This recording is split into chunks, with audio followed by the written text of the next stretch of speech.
Hello, gentle viewers. This is Indian, welcoming you to Versailles 1919, the latest in the Great Statesman series by Mark Herman, and his partner on this particular game is Jeff Engelstein, possibly Engelstein. I don't know how he pronounces his name.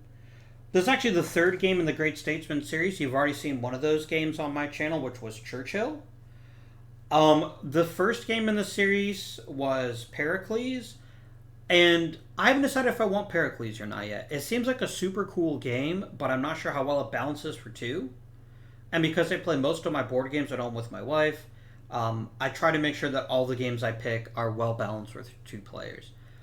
Which is ironic because Versailles 1919 is good with two, but it's not its very best with two. It's at its best with three or four. We're going to be playing the three-player variant of Versailles 1919 today, both to keep the video fairly manageable. But as much as I like the solitaire version, and it's incredibly clever, I like the way it's decided. It's not...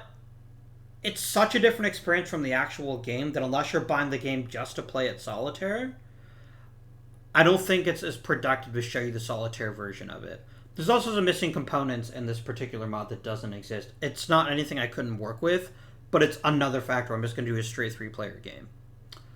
Versailles 1919 is about the big three / big four, if you play with 4 players, deciding the main issues of the Paris Peace Conference that ended the Great War, otherwise known as World War I. And unlike Churchill, there is no cooperative element. You are competing to make sure that your version of the peace is done your way. And so it's very contentious, but there's also a lot of room for negotiation, and that'll become apparent as we actually play the game. So let me explain how issue cards work, and then we're actually just going to start playing, because I think it's really the best way to play the game. Let me take a quick drink of my delicious orange-flavored water today.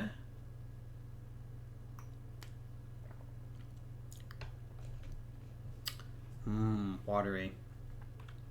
And let's zoom in on this issue. From Mesopotamia in the Middle East. Every card in the game is worth a certain number of points at the end. In this case, 5. But there's also 2 or more options on every single card that can affect how things are scored at the end of the game. Different strategy cards give you bonuses. You get bonuses depending on if your flag is on it. You can reduce other people's happiness.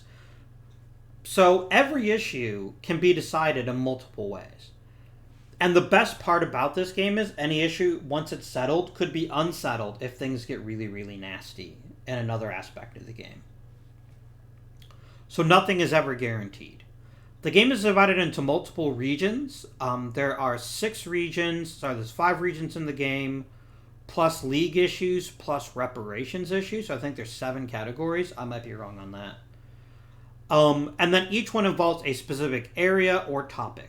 So Mesopotamia, for those of you who don't know your geography maybe as well as you ought to, is basically Iraq. So this is about what happens to Iraq at the end of this peace conference. Does it get a French mandate? Which a mandate in this section basically meant, yes, Iraq is independent, wink, wink, nudge, nudge. But they don't actually get to make their own decisions because they have French or British advisors basically telling them what to do. And they get control, and they get certain benefits, and they get to control their foreign policy. So it's not the same as being like a colony in the grand scheme of things, but they definitely are not independent. But they want to make it seem like they're independent, so they say you get a mandate, where one of the specific powers governs the province the way they want to, or the country in this case, the way they want to, and everyone else just deals with it. Or independence. These little tokens, like you see the one globe with the French flag is an empire flag. There's also self-determination. There are 5 main issues in the game. Industry, self-determination, which is basically people are supposed to vote for what they want, anti-Bolshevism, German reparations, and German containment. And these can give you points at the end of the game based on which strategy you pick. So, you're going to have to trust me on this. I apologize. There's actually a misprint on this first card here. You should get 3 points for each, not 3 points, period. So, in this particular instance, if someone were to become a regional competitor, if that was their given strategy, they would want lots of unrest, a big military. They'd want Japan and Italy to walk out of the conference, as they did historically.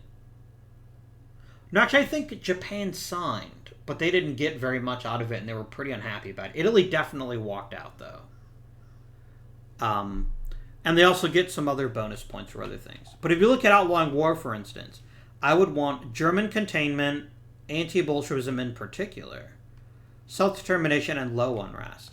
Revanchism, I want the Italians and Japanese to sign the treaty. I want a big British Navy, lots of empires, and a big military. Or I want global trade, which is I want industry. I definitely don't want reparations. I want low unrest, and I get a double happiness bonus. Because at the end of the game, whoever has the most happiness gets 6 points. The second most gets 3 points, and the third most gets nothing. Even though Italy and Japan aren't active players in this particular game, they still matter. Because if they drop below 15 happiness, they won't sign the treaty. And that's going to trigger some of these other point differences here. These will not be decided until probably about 30 minutes to an hour into the game. So I'm not going to talk about these again for a bit. Every turn consists of one of 3 actions that's political. You either place cubes on issues, influence cubes, you settle an issue once there's one or more cubes on it, or you recover your lost influence. And then you can deploy the military if you want to, but you don't have to. That's optional. And we'll talk about what each of those means as we play the game. I don't want to bog you down too much. There is a misprint on a few cards in this game. One of the awesome things that GMT Games did, thank you GMT Games for an outstanding job with this, is they issued reprints to everyone who bought the game. So I got this lovely package in the mail one day, and I was like, why did you send me this package? And there's corrections for that. There's corrections for Imperial Struggle, and a third game that I don't own about the Civil War in Finland. All Bridges Burning is what it's called, I think. I don't know if I'm interested in that particular game, but hey, I got upgrades and corrections for 2 other games for free. So thank you, GMT Games. You're good people in my book. Let's play the bloody game, right? So, we're to start the game as Great Britain, otherwise known as the United Kingdom. And we're going to pick one of our 3 choices, but we can't actually pick anything but the first one. So I'm going to place influence on exactly 2 issues. I can place as little or as many as I want, with one caveat. I must have enough to win 2 issues.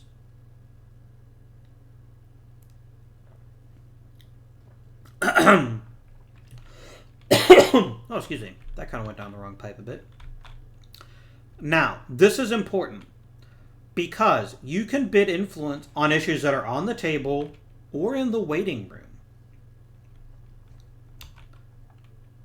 And there's a lot to be gained by either of those.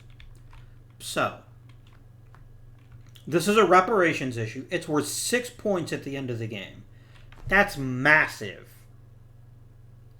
That's huge. In and of itself, regardless of which option I pick, that's worth a cube.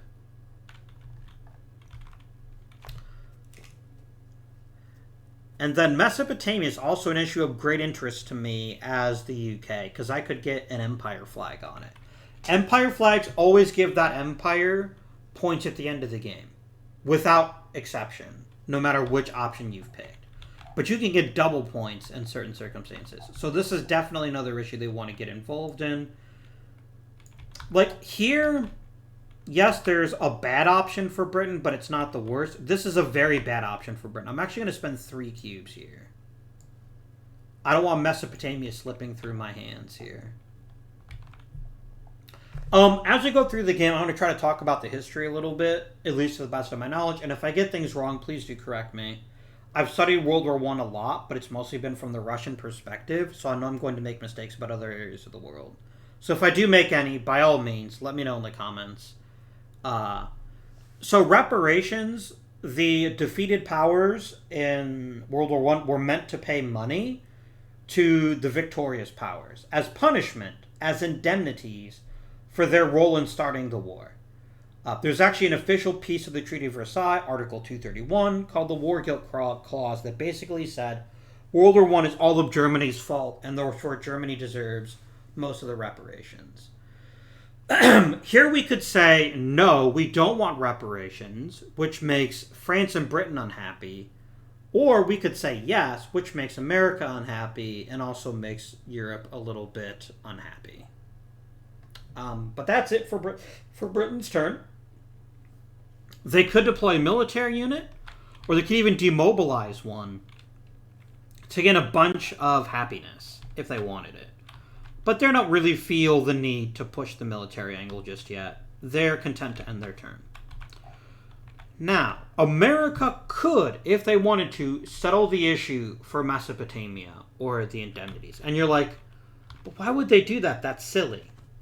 It helps them get their cubes back faster. And they get to pick every important decision other than what choice is picked on the card. There's reasons to do that, and we'll talk about those reasons later on. America's kind of happy with all of these issues. They don't really care if Britain wins either of these issues. Like, it's going to hurt, but not very much. They're going to go ahead and bid instead up here. They're going to bid on Tyrol, which is on the border between Austria, Italy, and Switzerland, also called Tyrolia. And I'm also going to bid 1 cube on Prussia, which is the eastern part of Germany. Northeastern, to be precise. It's where Berlin is. Okie dokie. That is America's turn, and again, America has no incentive to place anything down there. Now, it is now La Belle France. They want to get deeply involved in both of these issues. Both of these issues have a very clear, this is bad for France choice. They're going to spend 8 cubes because they really want to make sure that this is a difficult choice. They're going to put 4 there, and they're even going to put 4 on the other one. They want the points, but more importantly, they don't want to get caught with their pants down. So there we go. Those are those issues decided, and just like that, that was less than 5 minutes. We've already made an entire go-around of the table. This game moves very quickly, but with more human players, there's more negotiations. And negotiations in this game are binding, but there's only certain things you're allowed to negotiate with, like you can't give other people their influence, but you can let them recover some influence. Or you can promise to spend influence a certain way later on. Their deals are binding. I'm not going to go into that right now because I'm playing this game by myself, but if you decide to buy the game, you can read the rules, and it'll tell you what you can and can't do. So it's Britain's turn now. They're a little bit irritated. They wanted to get in on this. They wanted to settle at least one of these issues this turn, and now they can't. Unless they do it for France's benefit.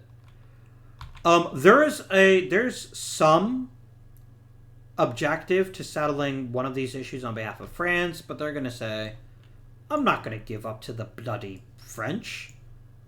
And we're going to dump some cubes. It's going to be a giant mega cube dump.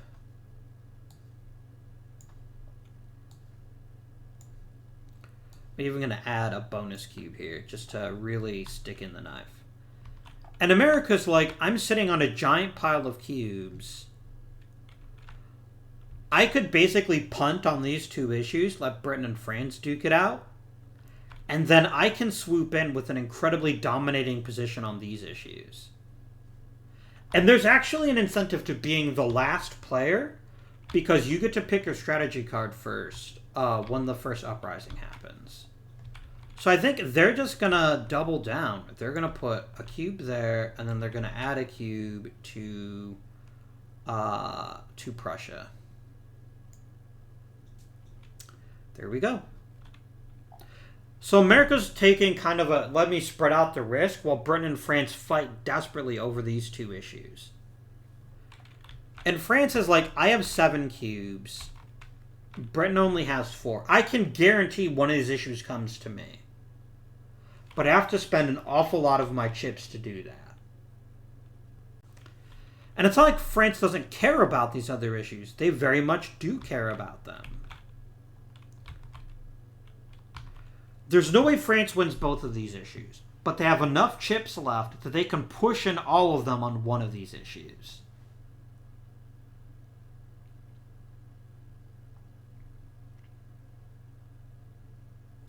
And I think they will push in many of their chips. So Britain only has 4 cubes left. This is open information, by the way. If France put in all of their cubes, there would be 11 here. Then 1, 2, 3, 4, 5, 6. The most that Britain could put is 10. And so they don't need to... Like, Britain can't place cubes so that they can tie. They're going to spend 6 cubes there. But they can't do that because it's not enough to lead in another issue. They have to spend a maximum of 5 cubes here. So they're going for broke here. It's 1, 2, 3, 4, 5, 6, 7, 8. 1, 2, 3, 4, 5, 6. And then they're going to spend their last 2 cubes on...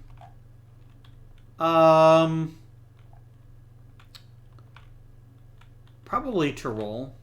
Tyrolia, whatever you prefer. Boop.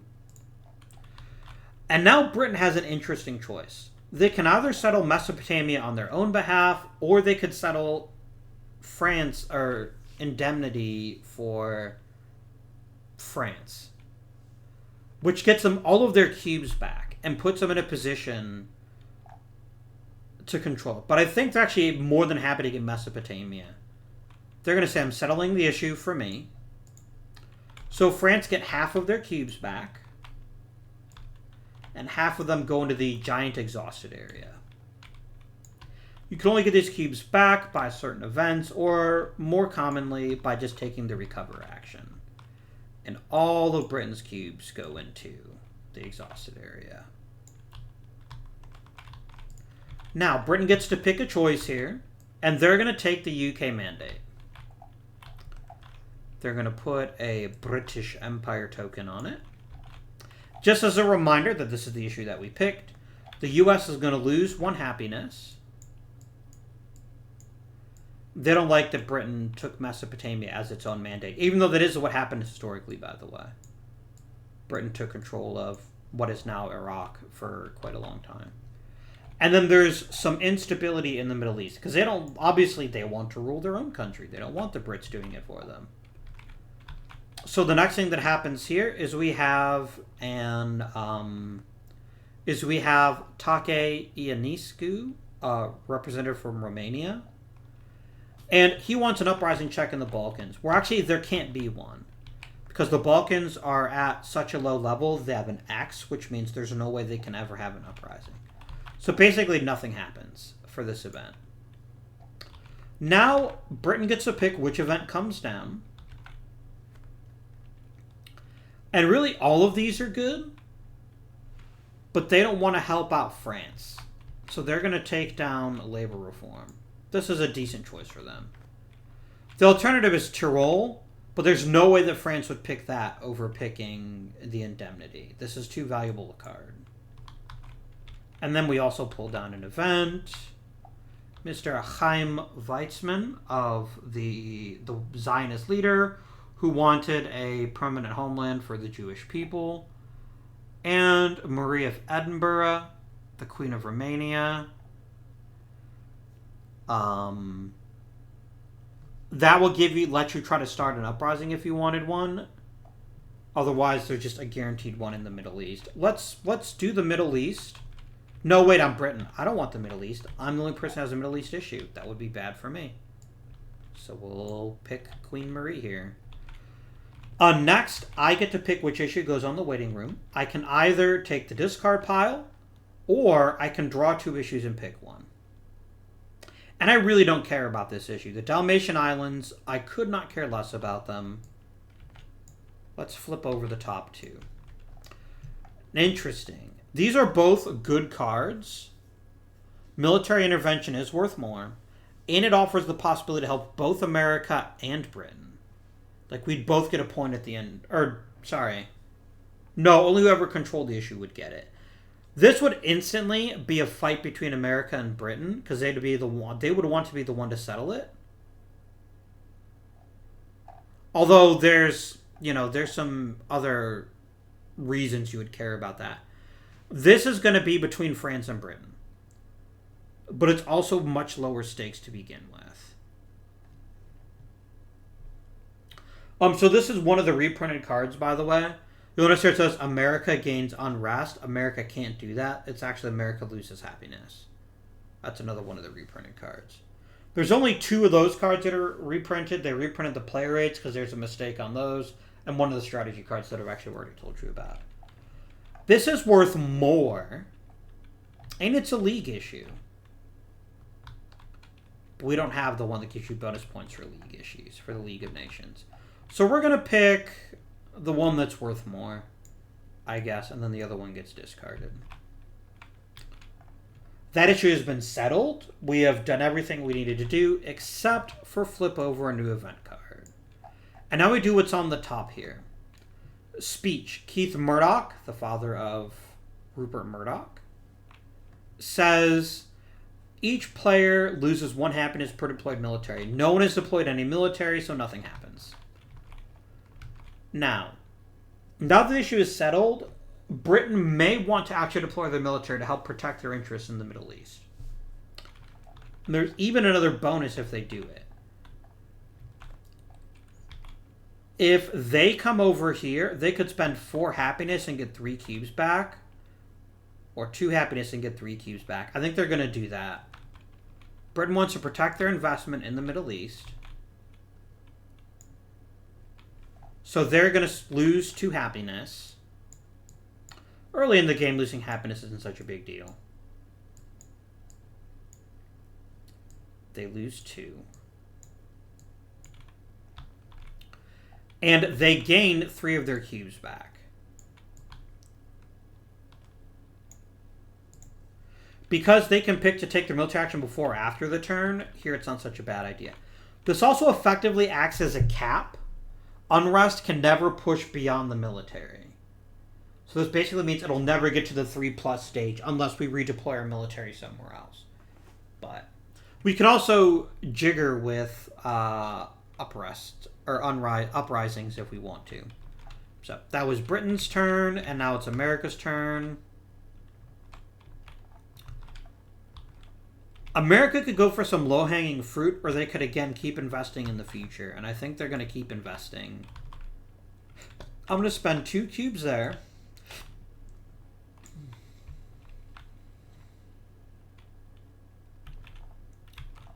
Wait, 1, 2, 3, 4, 5, 6, 7, 8, 9. I could be a major mega dick right now. I could put all 10 of my cubes here. 1, 2, 3, 4, 5, 6, 7, 8, 9. There's no way that France could win the issue then. They would probably want to settle it on my behalf to get their cubes back. And to dick over the British. That would be a heavy power play, but I think it's a really tremendous decision. And we're going to do it. I'm going to put all of my cubes on this one. Instead of putting all 10 cubes on the card, no, actually I do have to put them there, just in case France gets squirrely and decides to do something else. Oh no, I can't do that. I cannot do that because I need to put it... No, I already put one down. I put one on Prussia. I put a second cube up there. So there we go. And now France is like, You know what? I pushed in my chips. I didn't come out with it. I need to make the best decision I can for me. I'm going to settle the issue for the United States so that I get not half of my cubes back, but all of them back.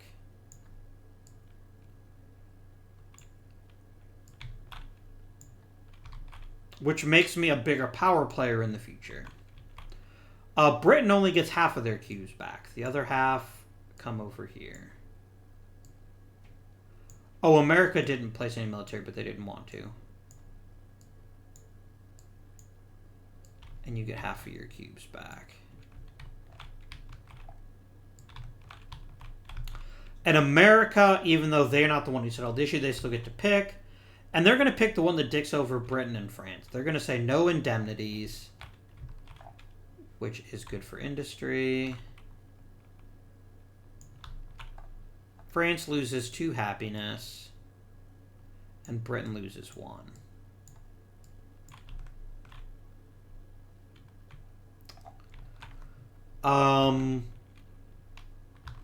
Then France settled the issue, so France gets to decide.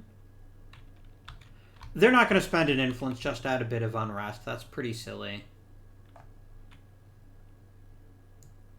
So they're just going to discard the card. Next, France is what comes down. They're going to pick Tyrol. They get to add an issue. These are kind of grubby issues. Like, yes, they could get a bonus point at the end of the game for it, but it's just not that interesting, in my opinion. Let's go ahead and draw the top 2 and pick one. They're even less interesting. Korea's a great I want to piss off Japan option. So if you happen to take regional competition, this would be a really great issue to win because you can really stick it to Japan. I'm not telling worth 3 points. This is kind of a bleh issue of Dobruja, but it's 4 points. So they're probably going to go with that. Dobruja is a tiny little piece of land between Romania and Bulgaria. If I'm not mistaken, it's like right near Moldova too. It's really small, but for some reason it's been kind of an ethnic football. It gets tossed back and forth between the different powers throughout World War I and World War II.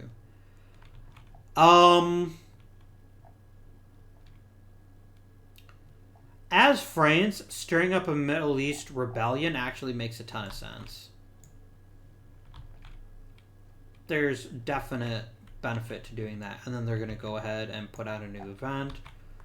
The controller of the issue being settled loses 2 happiness. That's going to make America sad. They're going to lose 2 happiness. And there we go. That was France's turn. France could also get involved militarily. They don't really have any incentive to do so yet, so they're just going to sit tight. Back to Britain.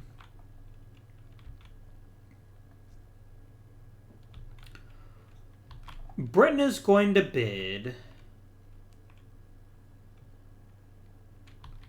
2 on military interventionism. Or actually, no, they're going to bid 3 on it.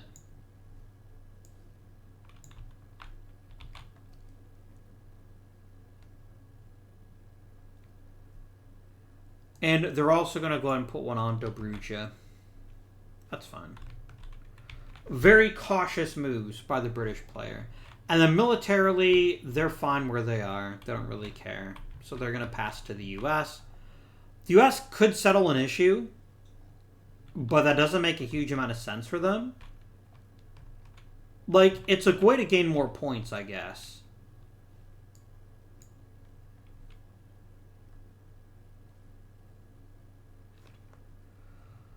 But they'd just be delaying the inevitable. They're going to go ahead and take their recovery turn now. So they get 6 of their cubes back. And they could redeploy their military if they wanted to. They don't want to, but they could. That's America's turn. Kind of a boring turn, I know, but it had to happen. France is like, I want to get on the board now. I'm tired of everyone else benefiting from my hard work. I want Tyrol. I want to be able to settle this issue and get some points. The alternative is spreading their influence. And I gotta say, I don't think it's worth it. Now, they do risk one small thing happening, which is they pull down either Dobruja or military intervention, and then Britain instantly settles the issue, giving them a pretty powerful base. But you know what? Maybe France's strategy is, I want to be the first person to pick a strategy card. Possibly. On the other hand, they've got a bunch of influence. They might as well spend some. Let's do that instead. They're going to spend 2 cubes on Dobruja. They're going to dip their toes in on that. And they're going to expand into Tyrol with 2 more cubes. And no deploying an army just yet. Britain has 6 red cubes. They're not going to settle an issue because it wouldn't benefit them if they did. They're going to go ahead and drop 1 more into military intervention just in case. And they're going to drop 2 into labor reform. America with 6 cubes is like, bruh. 1, 2. And they're going to add 1 more to Prussia. France has 7 cubes. Now they actually have an incentive to settle the issue because they can pull down Dobruja, which will give them an advantage later on. So they're going to go ahead and settle an issue. They're going to settle Tyrol, which goes to them. America gets their cube back. All of France's get discarded. Which option do they want, though? Giving Tyrol to Italy does give them German containment because it makes Italy stronger. Or they could go self-determination. Or they could divide it just so that they avoid the worst parts of either decision. I really don't know what they care about. Only one thing here has self-determination, so that's only going to benefit 1 player, as would this. Basically, if they pick either of those, they're going to be more incentivized to grabbing outlawing war, and I don't know that they are incentivized for either of those things. So maybe they're going to choose not to decide, which, of course, is still making a choice. And I'm going to go ahead and put a French Empire token on here. But I'm going to put it on here backwards. This is a reminder to me this is actually not an imperial flag. I just need something to mark which decision was made. So that's going to be 1 unhappiness for Italy. And 1 unrest in Europe. Okay. France then triggers the event. It's an uprising check in the Middle East. Now, Britain has an important advantage here. They can add 1 or subtract 1 from the roll. But it doesn't actually matter because that can't actually happen. No, it's actually not legal. Because it's at the X column. So it actually reduces unrest. That's fine.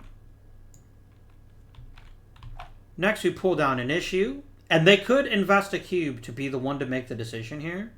Prince Faisal, the Arab leader against the Ottomans. One of them, anyway.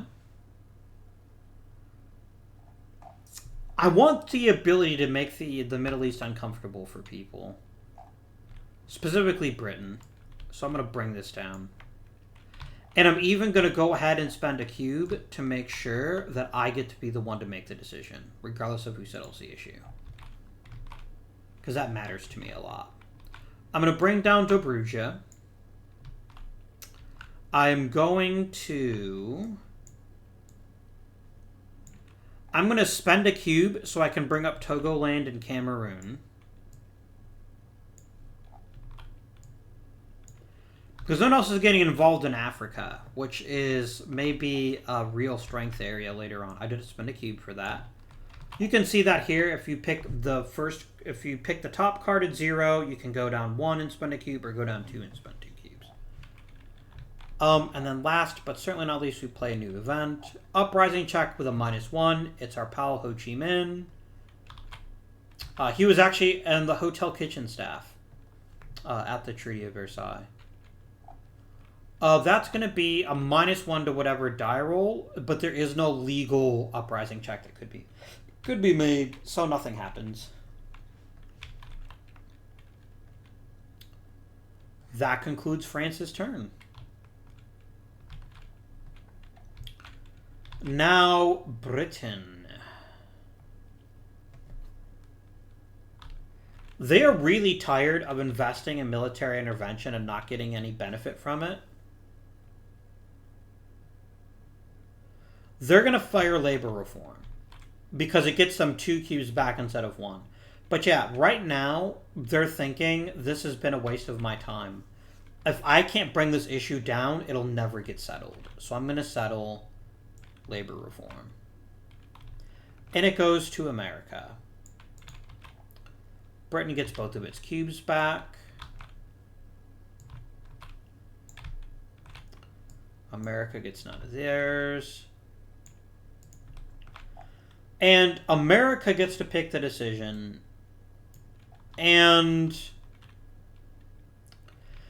they're kind of already going for an industrial strategy without even thinking about it.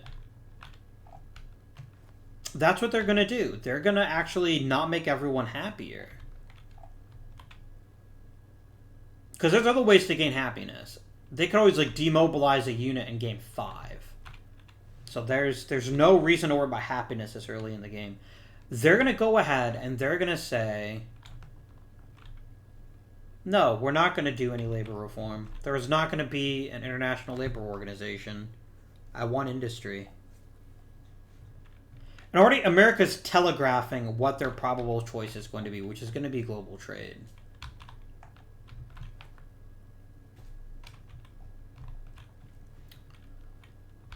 Okay, so Britain triggered the issue being settled, but France gets to make this decision. And France is going to be like, yeah, let's stir up the Middle East. I don't like Britain having such an easy time of it there. But Britain gets to make the other decisions. They say, fine, give you military interventionism.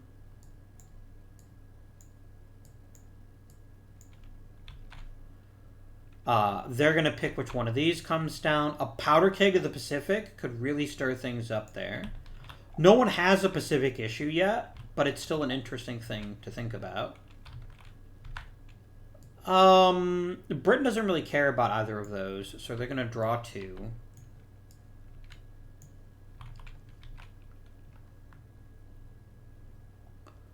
They definitely don't want this one, because America's going to want that card. They're going to take this card. Okay. Britain's turn is done. Any military deployments to be made? Nah. America.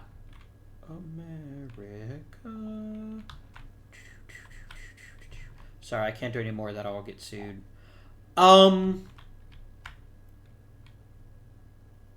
They have a new interest in making sure industry is the king.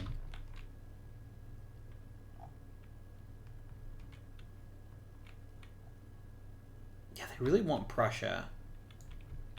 They're going to add a cube here, and then they're going to put a cube on New Guinea and Samoa. That's America's turn. Neither of their issues can actually be unsettled that easily. There's cards that can unsettle these. But other than that, like, yeah, they can't lose any other issues. They don't actually have any global presence. So there's no point in them doing their military. France. What would you like to do, my French friends? They could take Dobruja and then pull down Togoland and Cameroon, which will just slow down America. Um...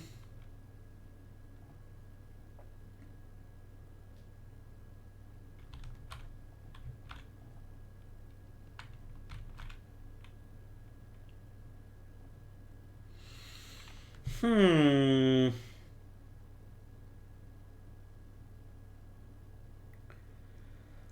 So right now, if there was an uprising this turn, France and Britain are to be tied because they both have 5 points on their issues. The other points don't count, only the ones on the left.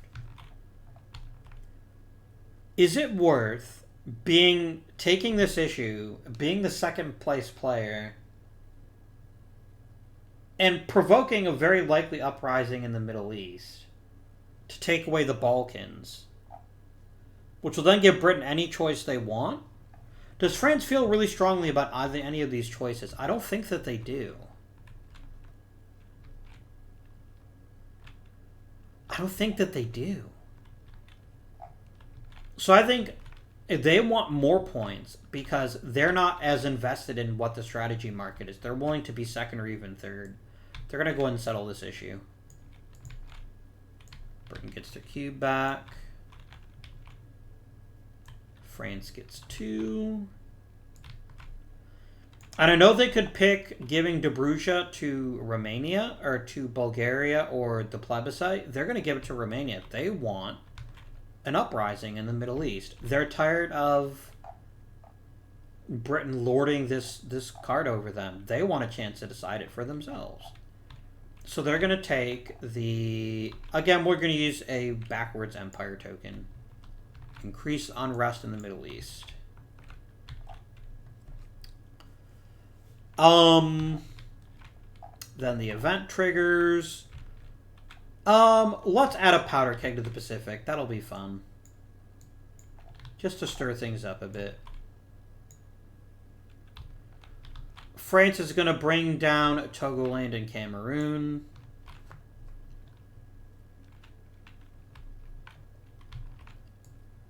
France doesn't really care about any of these issues. This card is potentially dangerous because this is going to be worth 4 points at the end of the game. Depending on who ends up taking the global trade. Global trade is looking incredibly sexy, by the way, as a strategy. I think they'd rather draw 2 and pick 1. That actually fits them better.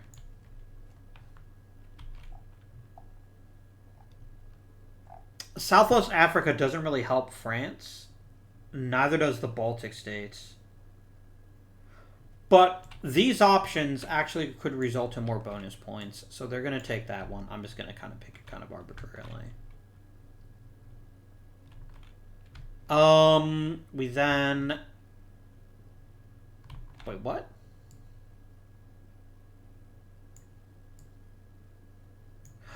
Did I not do a crisis last time?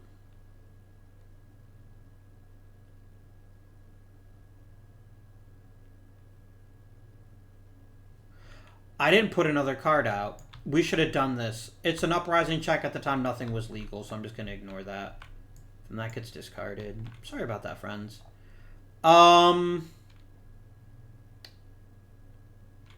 Let's pick Billy Hughes. That's an interesting choice. And then we flip a new one. Which is an uprising check with a +1 to the die roll. This is Henri Mordac. And he has the ability to unsettle a reparations issue. So that's going to be something... Oh yeah, France is going to spend a cube to make sure that they get to make that choice. Yeah, that actually you place the cube when it goes out there. Not when it slides down. Yeah, this is a no-brainer that they want that to become unsettled. So, we're just going to go ahead and do an uprising check with a +1 to the die roll. Now, the Brits can choose. Let me see when they choose. If they choose before the roll is made or after the roll is made.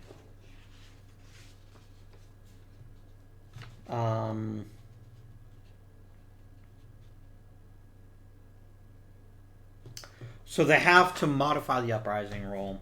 They're going to say a -1. They're going to counteract the +1 here because the Brits do not want this to be an issue. Hopefully. But maybe it will. So, it was going to be a +1, but the Brits used their military to make it a -1, so it actually fails. So that happened. France was kind of hoping for unrest, but they didn't get it. They're fine with that. This is an awfully sexy issue. Britain has no incentive to let this go any longer. And plus, then they get to choose some other things here. So that's what they're going to do. They're going to settle the issue. Get your cube back. Y'all get your cubes over here.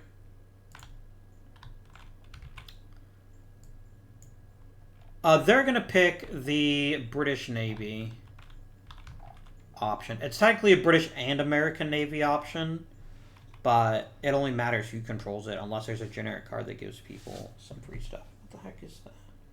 Oh, that's what that is. I don't care about that. All right. So, that is done. Next thing that happens is we trigger the event. They're gonna make Britain choose. No, they're not. They are Britain. That's silly. They're gonna make America choose. And America's gonna say, put unrest in the Pacific all day long. They don't want to lose happiness. And start creeping towards this zone here. This is the bad zone. So that's done. Next, we pick an issue to bring down. Britain is actually kind of good with them unsettling this reparations issue. So he's actually going to say yes to that. Bring that down. He's going to bring down the Baltic states just because he's not invested in it. He definitely wants Southwest Africa. That's very good for Britain. Doesn't cost him any cubes. And then add 2 unrest to a random region, and then he could spend a cube here if he really cared about this. He doesn't. So here's my random region column. Hey, we get a 3, the Middle East, but the military acts as a break, I do believe. I don't think it can push past the military.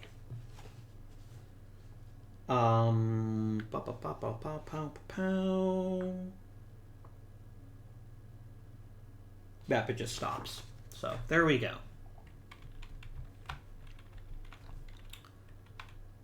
That was Britain's turn. Now it is America's turn. And America's going to say, if y'all don't want this stuff, I'll take it. And he will put 1 cube on each of these.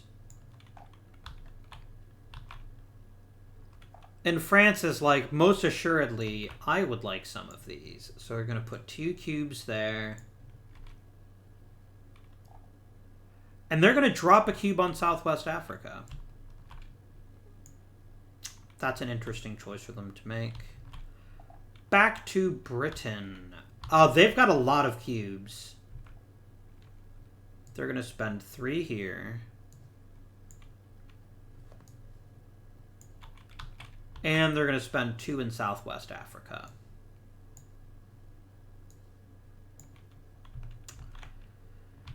America is like, yes, I could settle an issue again, but I have very few cubes and I would like them back, please. So they're going to go ahead and recover this turn.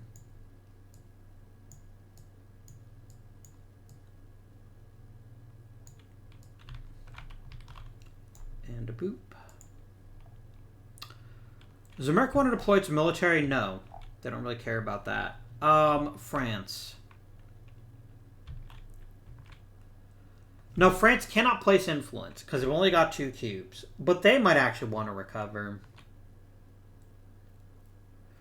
If they recover, they're basically conceding Togoland to Britain. That's not the worst fate. The alternative is that they settle Togoland just so they can get 2 cubes back and they can start getting involved in the other issues again.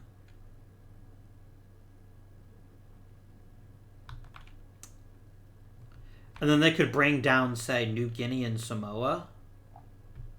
Yeah, I think that's actually smart. It's better than wasting a turn, especially because they're going to get to unsettle an issue. And America would keep it if they did. They don't have enough cubes for that.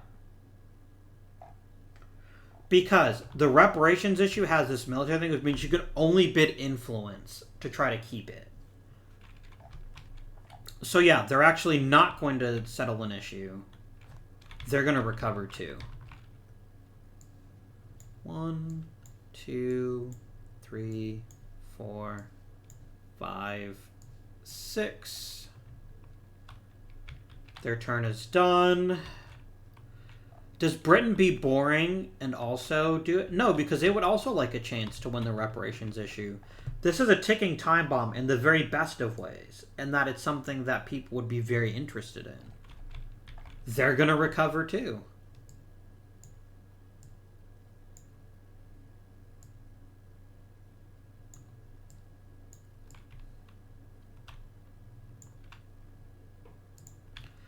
They could bring their military home if they wanted to. I don't think there's a real incentive to do that.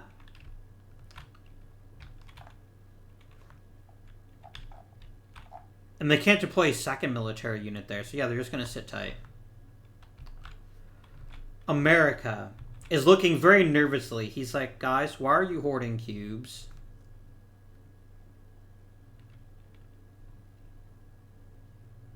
Well, why are you hoarding cubes? I don't like this. So here's the thing. He knows he's going to lose the reparations issue. Because France can outbid him. If France wants to put everything they want into that bid for control, then he can do it.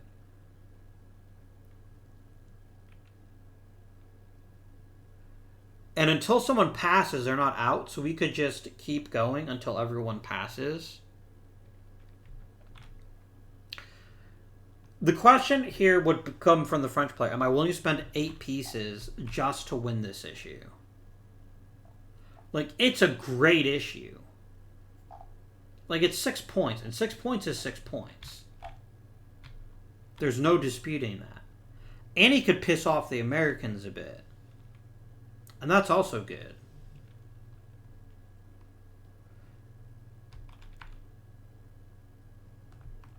So America has to realize that that is a possibility. The alternative is to go ahead and spend some more influence. And I think that's actually the smarter play right now. America is basically resigned because France controls when and if this fires. As long as France has the most cubes, France is going to win the issue. He can't stop that.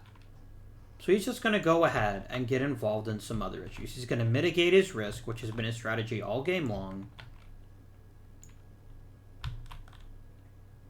And he's going to throw another cube on the Baltic states.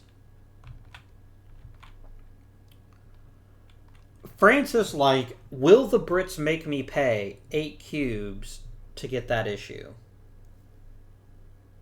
Now, France is in no position to win any other issues anytime soon. So, is it to France's benefit to win that issue that badly? It's 6 points. And it's very rare that a reparations issue ever gets unsettled. So I kind of think France is going to do it. And they're not even going to settle the Togoland and Cameroon. They're going to settle Baltic states. Because they don't want Britain getting an issue because they could gain some bonuses from this. So they're going to go ahead and say, America, you can have the Baltic states. And America's like, thanks, buddy.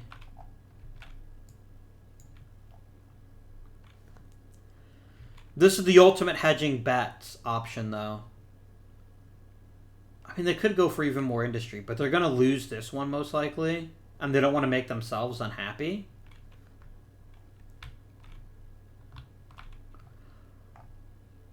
And destabilizing Europe, quite frankly, would benefit them, because then they could try to take this from Tyrol. So I think that's what they're going to do. They're going to take the Baltic states, go to the independent nations. So we're just going to grab a self-determination token, put it there. 1 unhappiness for France, 2 unrest in Europe. So that's all America gets to decide. And now it's France's turn. And France is like, gee, I bet I'm going to unsettle the one reparations issue that I could unsettle. Using Henri Mordoc. So, unsettling an issue basically means this goes away, and it is up for bid right now, starting with the person who had the issue. And America's got to try. And the thing about this is, even if you lose the bid, you get all of your cubes back.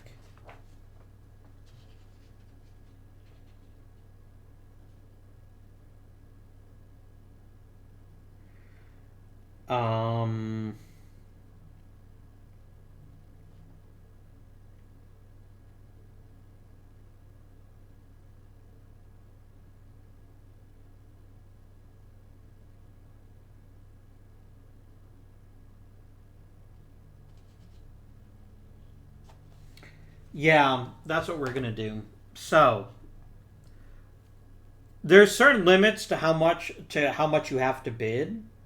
But in this particular case, they're just going to bid one. They're going to bid, and let me just make sure. Yeah, everyone gets everything else back. Okay. So America's going to say, I bid 1 cube. France is going to say, I bid 2 cubes.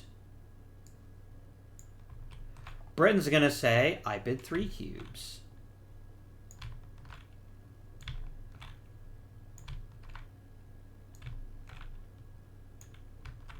America says, I can't be the leading bidder, I don't think. And I think you have to bid in such a way as to actually...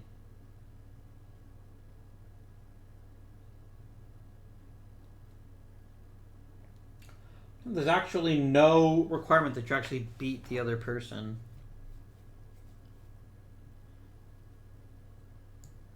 America's going to bid 2 because if it's tied for influence.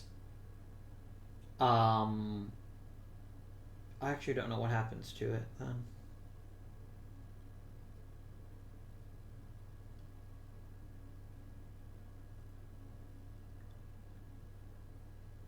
Yeah, I don't think they can be tied. This is a strange thing because normally the military is what drives these. America's going to be like, nah, I'm good, fam. And they're going to just pull out of the bidding so they get their cube back. France is going to say, I'm going to bid 3.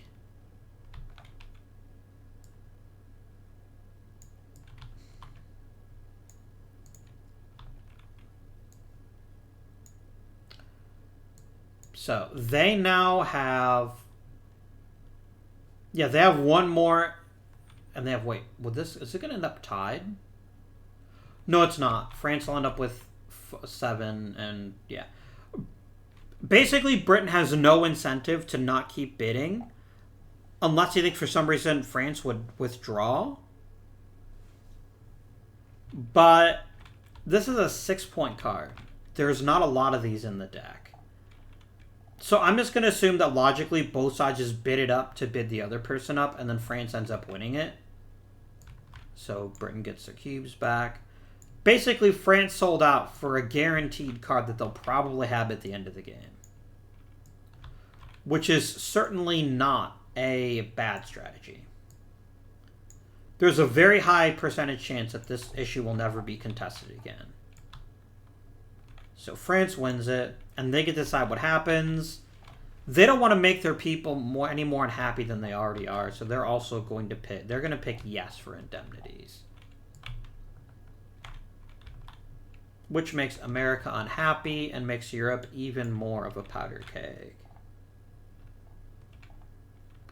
You know what? That is actually bad for them. No, they're not going to do that.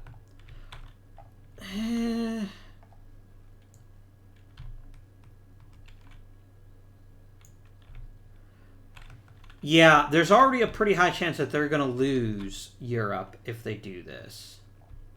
They lose Tyrol. So I think they also vote no. That was not my intention at all, but maybe that's what has to be, which is going to make itself unhappy, but happiness is not nearly as bad as losing an issue entirely. And there's an uprising in Europe. France is basically screwed.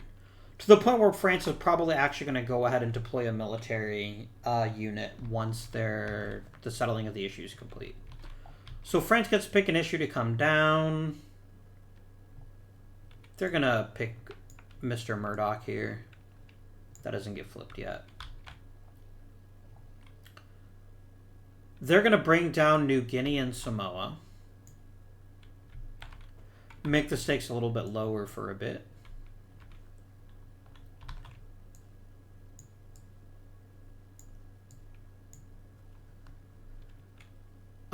They're going to go ahead and select inter-allied debt for the simple fact that it's a way to make America unhappy. And because it's free points, basically. That's fine. Okie dokie. Finally, we flip over a card. Add 2 unrest to a random region. Oh dear. It's a 6. Nobody gets unrest. And then France is definitely looking at this map and saying, I need to protect my interests in Europe. Plus I can get some cubes back. Yeah, they're going to take 2 more unhappiness. 1, 2. In order to get 3 of their cubes back. Just so that they're not totally cubeless.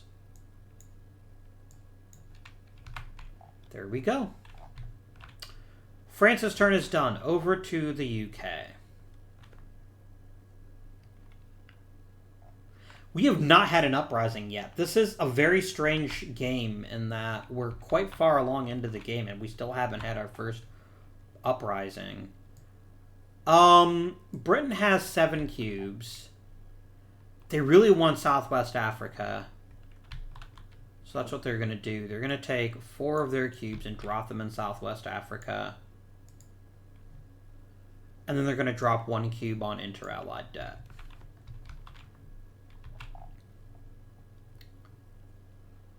America's getting pretty frustrated now.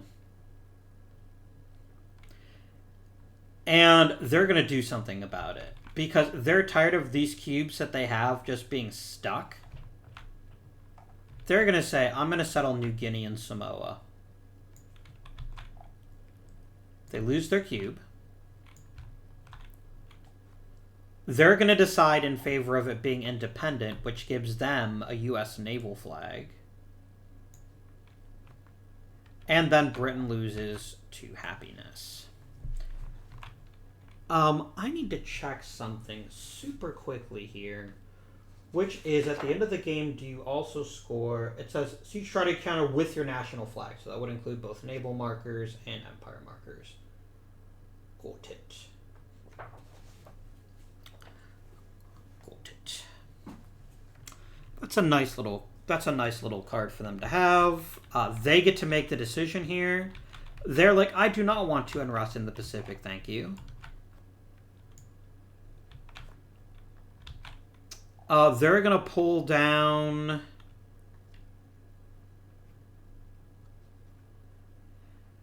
Millicent Fawcett and famine would be a pretty nuclear thing.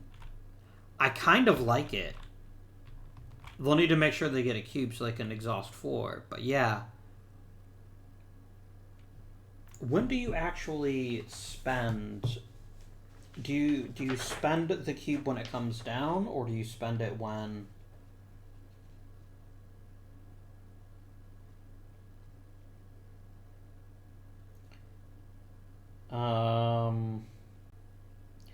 Like, when can you spend the influence?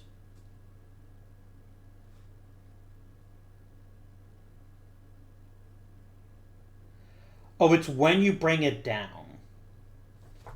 So I was actually correct earlier. This is...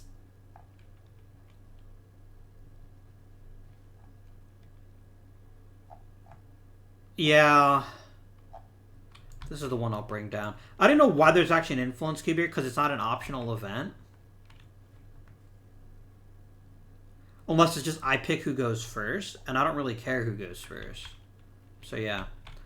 I'm going to bring down Prussia, because I'm sick of that issue being stuck.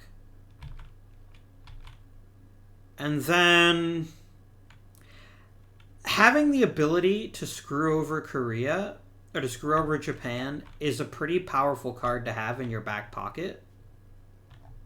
Or help Japan, so I'm going to go ahead and pick Korea. And then we flippity-dippity. An uprising check with a -1 to the die roll. Okay. It's always the highest region is the one that rolls. So in this case, it's the Middle East again. And Britain again is going to say, I would like a -1 to this die roll, please. So it's actually going to be a -2 to the die roll. Which makes it unlikely, but still possible that we could get an event. Yeah, it's actually a -1. Once again, a no uprising. The Middle East remains relatively stable. And then America's going to say, I kind of want to protect the Pacific.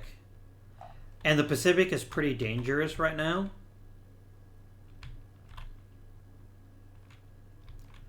I'm going to deploy a military unit to the Pacific in this column. And they're going to lose 2 happiness, but they're going to also get 3 of their cubes back. You can always do your military action first. I just haven't been doing it because it hasn't made sense for me as far as I'm concerned. Does France go boring, or does France go screw over Britain?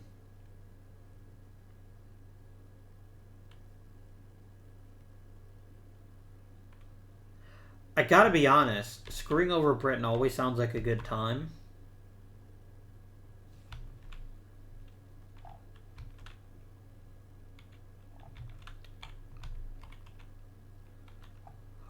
Oh, that's the ultimate dick move. I love it. Yes, I'm going to settle this issue. And Britain's like, oh no. Why did you do that? France gets both of their cubes back. America gets their cube back. Britain loses all 3 of theirs. And then Britain's going to be like, well, if you're going to do that, I'm going to go ahead and pick the option that actually benefits me the most, which is the British Empire flag. Like, oh, that's Africa. This is where we get some unrest. That's fine. Africa's been pretty quiet.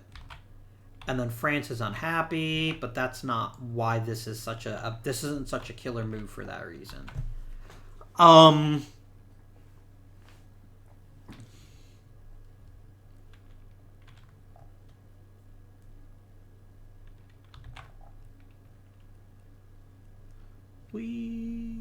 Sorry. I forgot what I was doing. I know what I was doing now. Okay, so that was that. France now takes the famine. And they say, I'm going to make Britain go first. And Britain's like, shit. I have to lose 2 happiness because I don't have 4 influence to spend. 1, 2. The US is like, I could spend 4 influence or lose 2 happiness. They're in the danger zone right now. There's lots of things that could push them below the 10 mark. The US is going to play it safe, and they're going to expend 4 influence, as will France.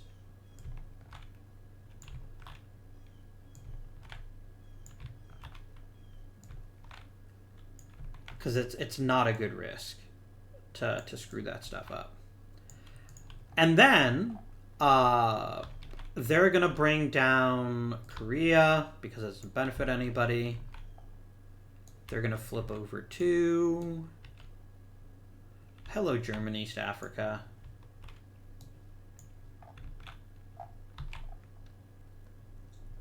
They're going to bring down natural disaster,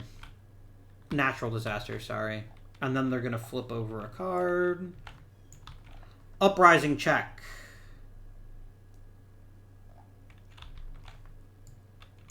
So, that's again going to be in the Middle East. Britain's again going to say -1, please. So it's a 3. The freaking Brits have managed to have this stranglehold. I love it. It's so competitive. All right. And then France is going to say, by the way, I see what might be happening soon. I'm going to demobilize my military. And because of this, they gain 5 happiness. 1, 2, 3, 4, 5. And Britain's very much in the danger zone now. If they lose 2, they have to demobilize, and they only get 1 happiness for that. That's not good.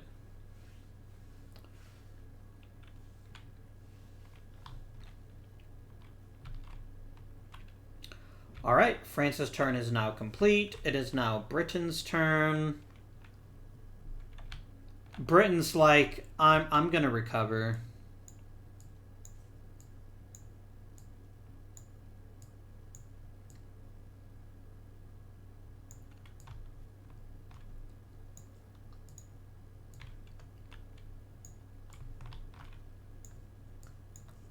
And for their military action, they might actually demobilize too. Because if they don't, they're basically waiting for someone to say, win Southwest Africa and cost them a unit at 1. They're going to lose a unit unless they find a way to really jack up their happiness, which is actually pretty tricky. So they're going to go ahead and actually demobilize one of their units. And so that's going to gain them 4 happiness. 1, 2, 3, 4. So only one nation has all 3 of their military. Which might actually make either regional competition or even revanchism good for America. That's something they're definitely going to have to consider. Which is funny, right? Because they were going super hardcore for global trade. But they find themselves in a unique position where they have the biggest military. That's 6 guaranteed points. Although that's a flat 6 points, this could be even more. So global trade might still be the best choice for them. So America's turn, or Britain's turn is done. America's turn is going to be... Europe is now mega scary for America, but they're going to deal with it because they want... Shit. No, if they take this, if they win Prussia now... It's going to trigger an uprising, and they're going to be the one affected by it. And they're going to lose it right back. So they're going to do the weakest of all possible moves. They're going to go boop and boop. Just so that they don't have to decide this. And France is going to be like, did you really think I was going to let you get away with that? And they're going to settle the issue for America. Although, if Europe becomes unsettled, that's going to basically hand it to Britain, who has so many more cubes than everyone else. But yeah, France is actually going to go ahead and get their cubes back. Because the only thing America would be able to bid is their military. Which is not nothing, obviously, but...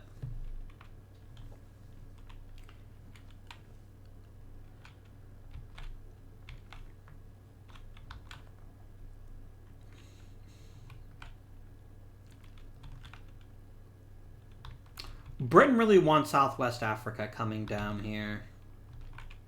They've got so many cubes, they can basically guarantee that America doesn't keep Prussia for long.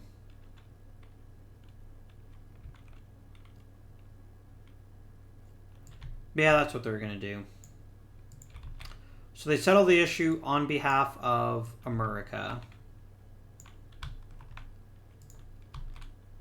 America's going to pick the option that has at least a chance to benefit them, which is the top one.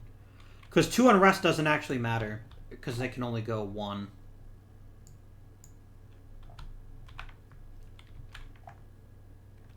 Um...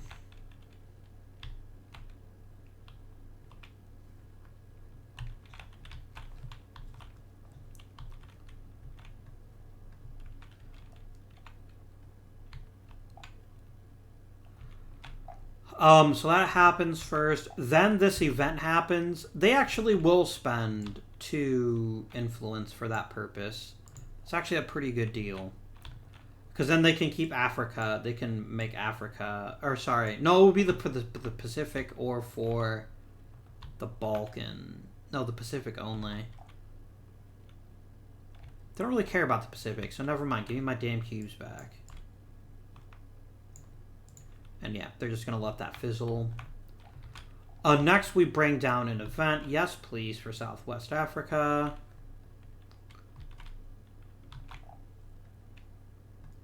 And they probably want to bring that down to you and spend a cube on it so that they can control whether or not there's influence there.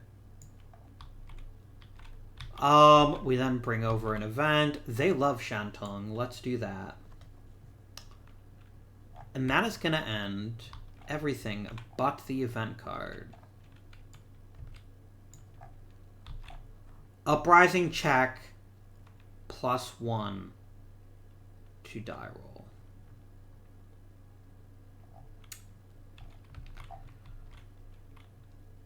And both Europe and the Middle East might blow up this turn.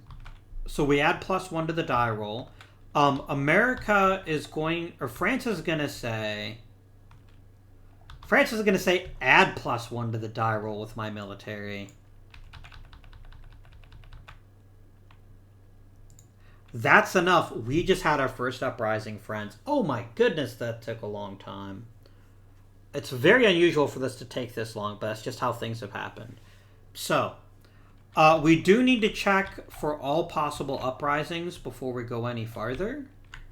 Britain is going to say -1 to the Middle East, please. And they succeed, so only Europe has an uprising. So the person with the most issues,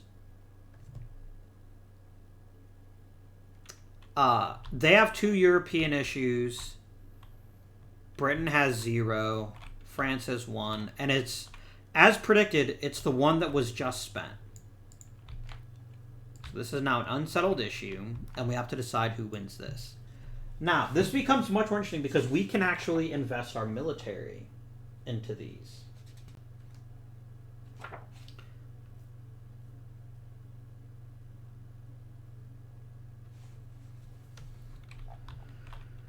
And America's going to say...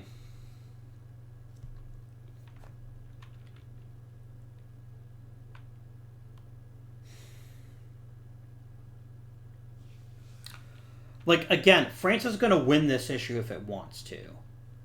There's just nothing that America can do about it, or even really that Britain can do about it. Because the tiebreaker is going to be that France has this, which is worth 2 points instead of just 1. Otherwise, military units are worth 1.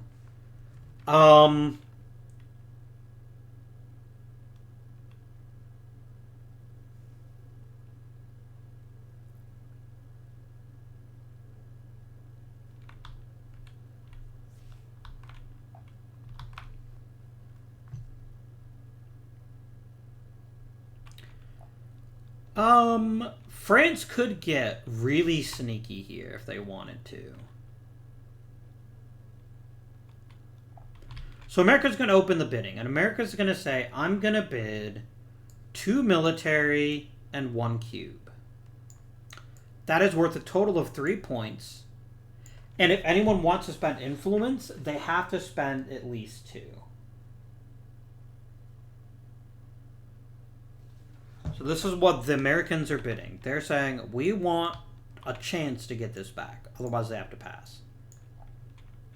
Then France bids. And France says, I bid my military in the region, which is 2, plus my other military, which is 3. Now, this is going to cause unhappiness for France. That's extremely important. So if they win the bid, they're going to lose happiness. And they have to decide if they're okay with that, and I'm pretty sure that they are.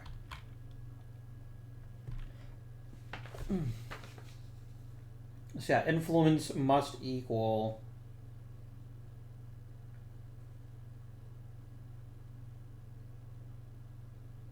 Oh, that's got to be the total bid. So that's fine. That's 3. Now Britain would have to bid cubes to make up the difference. So right now it is... Oh, sorry. It's 3 to 3. They would have to bid... Let's say they throw in 2 cubes.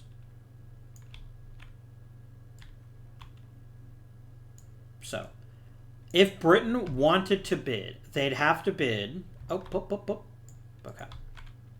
If Britain wanted to bid, they don't have to bid their military at all if they don't want to. But they would have to bid at least, and I think it has to equal to or exceed, right? Yeah, because it only matters if military is tied. Because influence is the tiebreaker.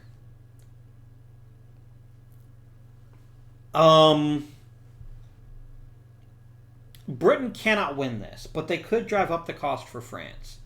The interesting question is, does France basically say, knowing that it is time to pick strategy cards, they could force Britain to choose last. But France would still be at 15 versus 11. America still is going to get first pick. That's interesting, actually. I had not considered that.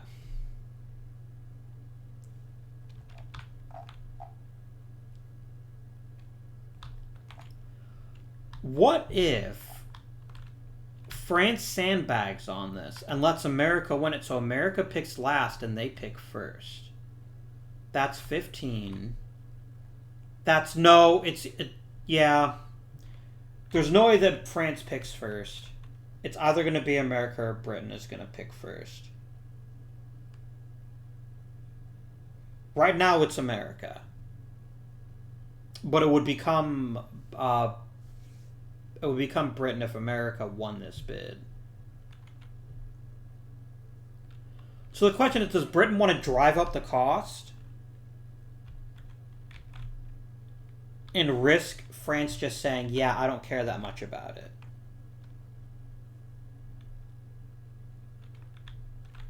So that France gets second pick in strategy cards. That's what makes this the most interesting uprising, because it happens so late in the game.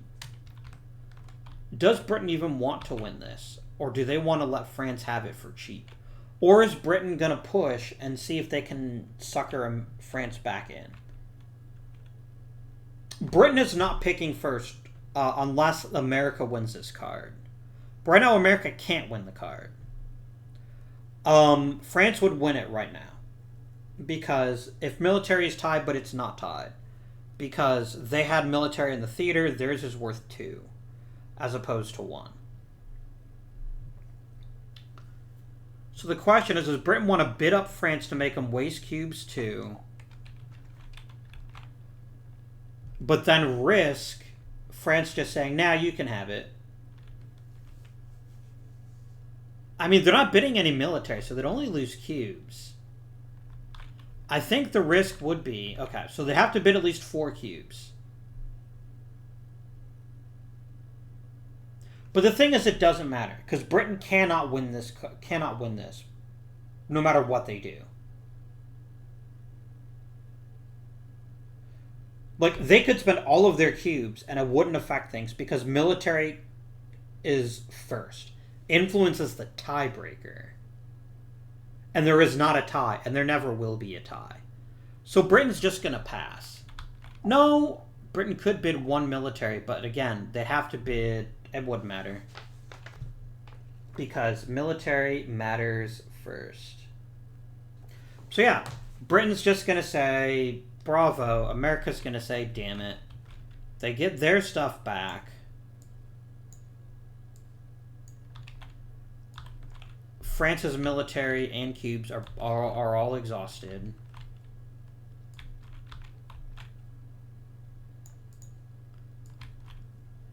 And they also lose 2 happiness because they spent 2 military on this. So they go 1, 2. However, they do get to pick this.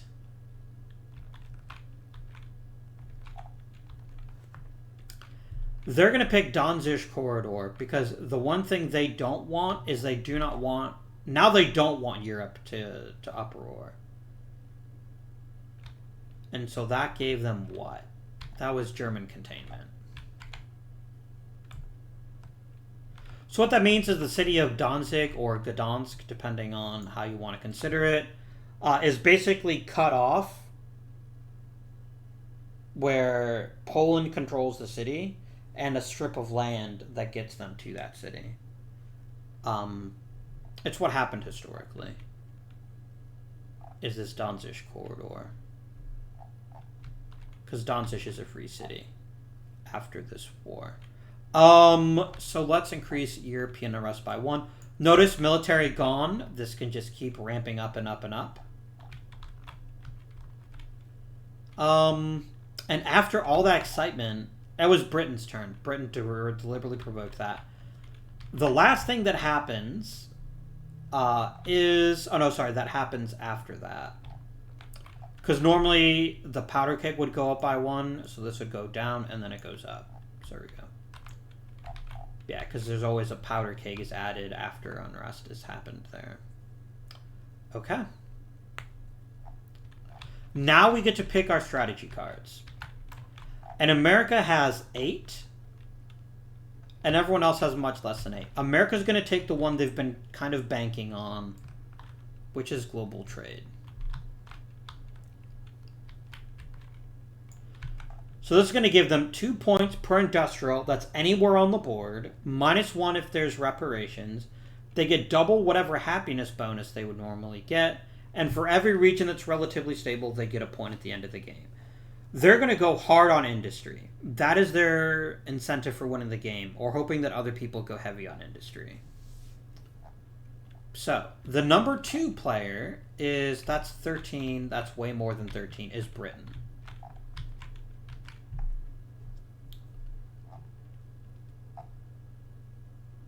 Although, actually, should America go revanchism?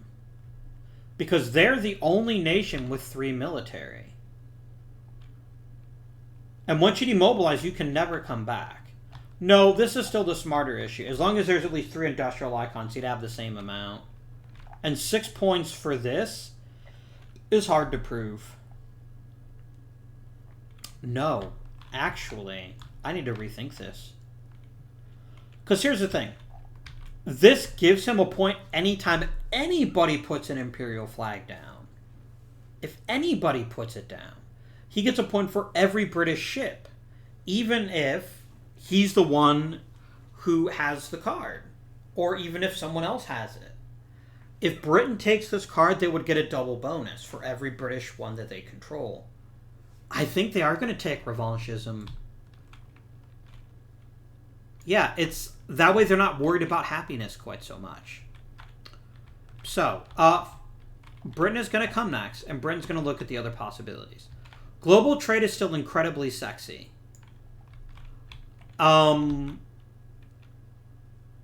regional competition offers 2? No, so does revanchism. That's actually better for them.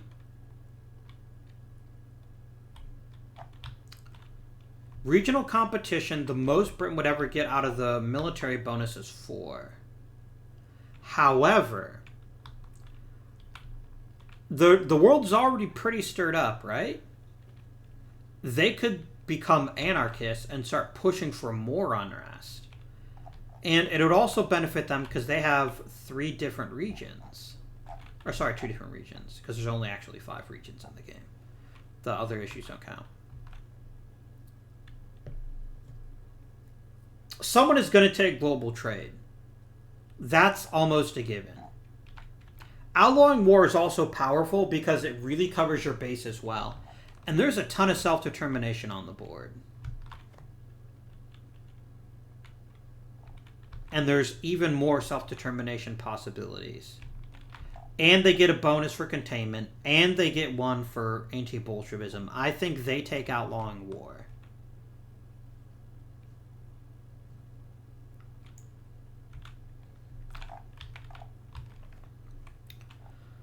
Now, the question is, would France rather have global trade or regional competition?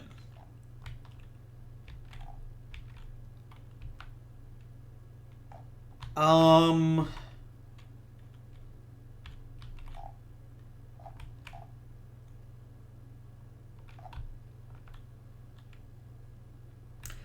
I think they're roughly equal for them.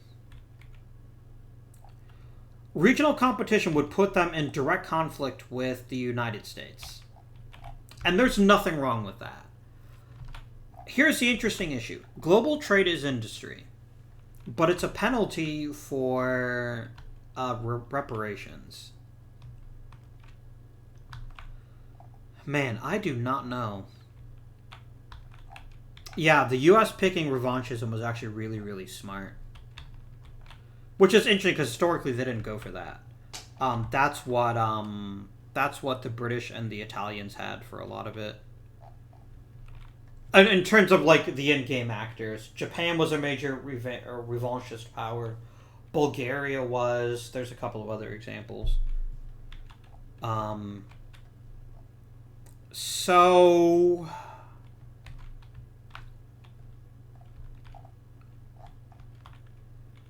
if I were going to bet, I would probably say there's a greater likelihood of there being lots of regions with unrest. France's military is capped at 4. You'd only get 4 points from that. They could get 6 points from this, and up to 6 points from this. Global trade theoretically has no cap, though. But it's also going to put them in a position where they're going to desperately need happiness. Because this is what's going to make or break France, is if they can get enough to get the happiness boosts. And there's very few cards that actually make the other powers happier. I mean, it's still worth 6 points, even if they come in second. So it's not totally... They're not totally doomed.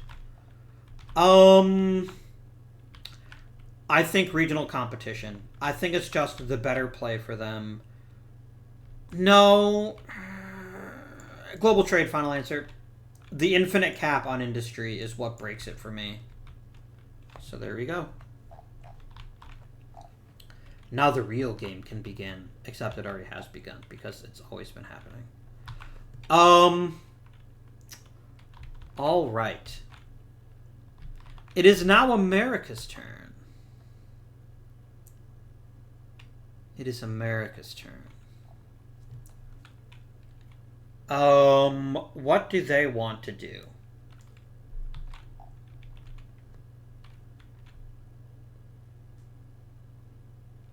I mean, they're kind of in a position to benefit no matter what cards get picked. But the thing is, no matter what Britain picks, America benefits. Well, except if, ironically, if they pick U.S. ship, America would get nothing, but that would also torpedo British happiness. That's pretty unlikely. I think America is going to sit this one out, and they're going to regain some influence. You fell out. You silly thing, you. America is also going to... So this is worth anything that's not demobilized. So as long as America doesn't have a mutiny, they'll get 6 points. They want to drop another military unit in. No, because they don't really care about the Pacific and Europe. And they don't even care about Europe that much. Yeah, I think they stay out for right now. France.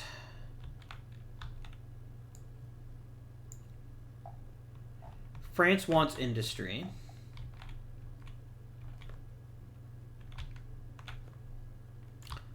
They're going to bid 1 cube here. And they're going to bid all of their remaining cubes. That's how big an issue this is for them here.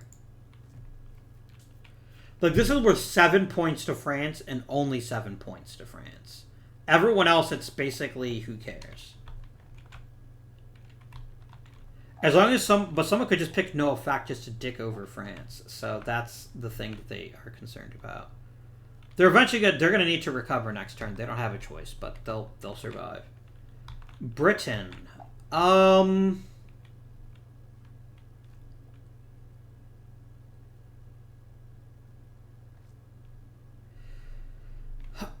Taking Southwest Africa is going to help them out a fair bit. It's 5 points. It's either an empire flag or a naval flag. But they don't really have any of these that they want to see come down, to be honest. I think they'd rather spend some influence.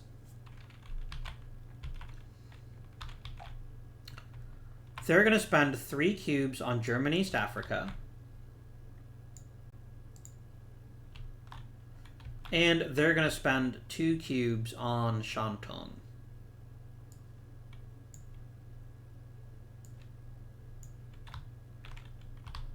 America is going to spend 4 cubes on Shantung.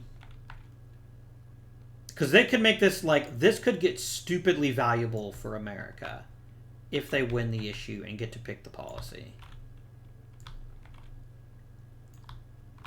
And then I guess they'll invest another cube in Korea. France either has to settle or they have to bring their stuff home. They're going to bring their stuff home, so they get both their military back. 4, 5, and 6. Britain only has 2 cubes left, so they can't place influence. They could recover, but they have nothing to recover, so they legally can't do that either. They have to settle. And they're going to settle Southwest Africa. It was bound to happen. France gets 1 cube back. America gets 1. The other one is discarded. Britain loses all of their cubes.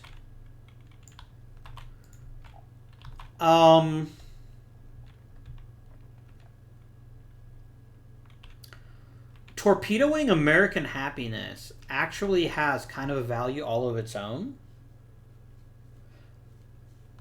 But they would also get a point from that. Like, they get a point no matter what happens here. Unless, ironically, unless Britain picked to make them independent. But no, that's not that helpful. Torching American happiness and denying them one of their troops is probably the most important thing that Britain could do right now. So that's what they're going to do. They're going to go ahead and pick South Africa Annex. That's 2 unhappiness for America and 1 for France.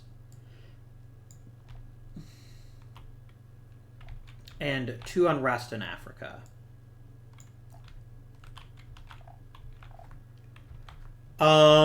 That happened. Now the event happens. Do I want more or less unrest in the Middle East?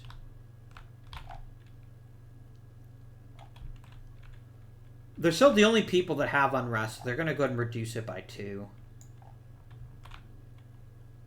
That cube is also exhausted. New issue is going to be German East Africa.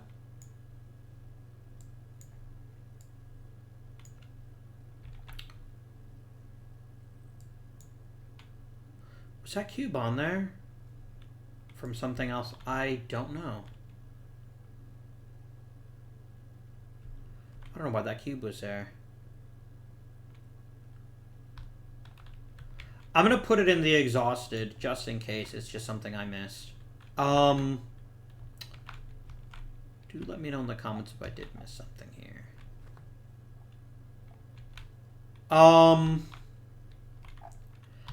Forcing the U.S. to do all of their and lose all of their influence is pretty great.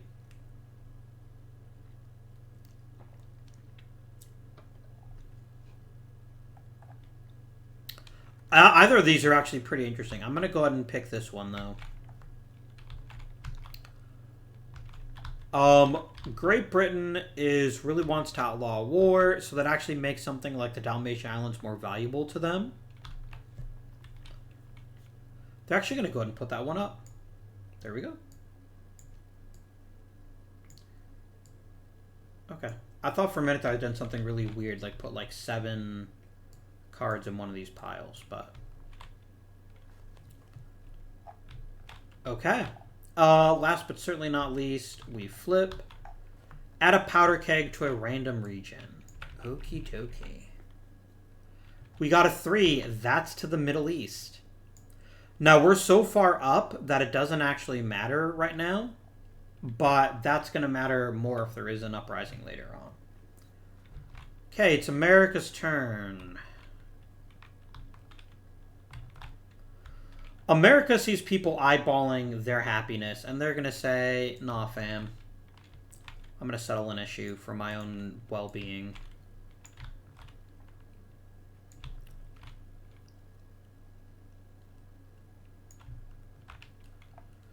And they're going to pick the Japan. I'm just going to flip the U.S. naval marker, which makes Japan happy.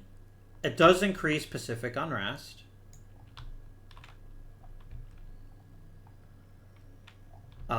They're then going to...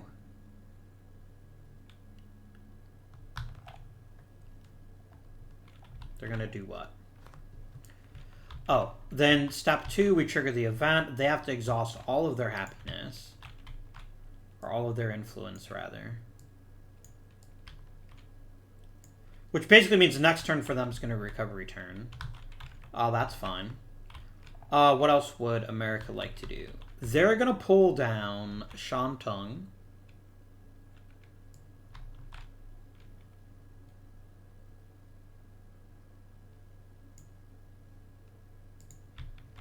Because they're winning that deal.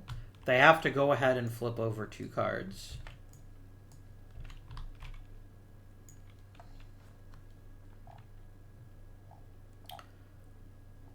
Bessarabia is right on the border between Romania and Russia.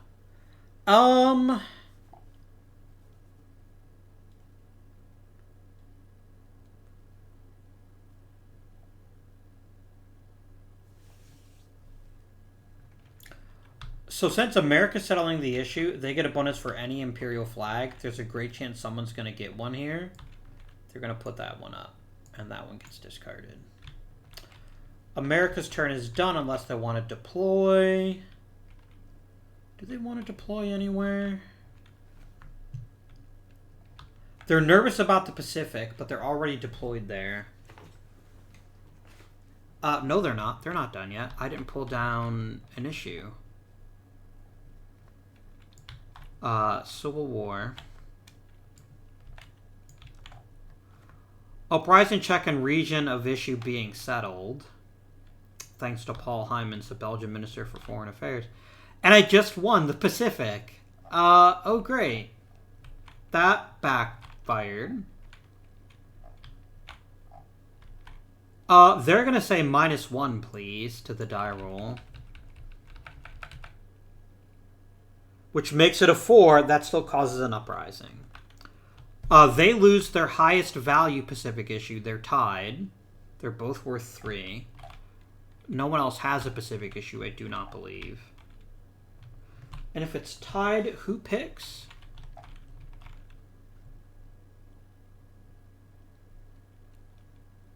I think probably just the player picks.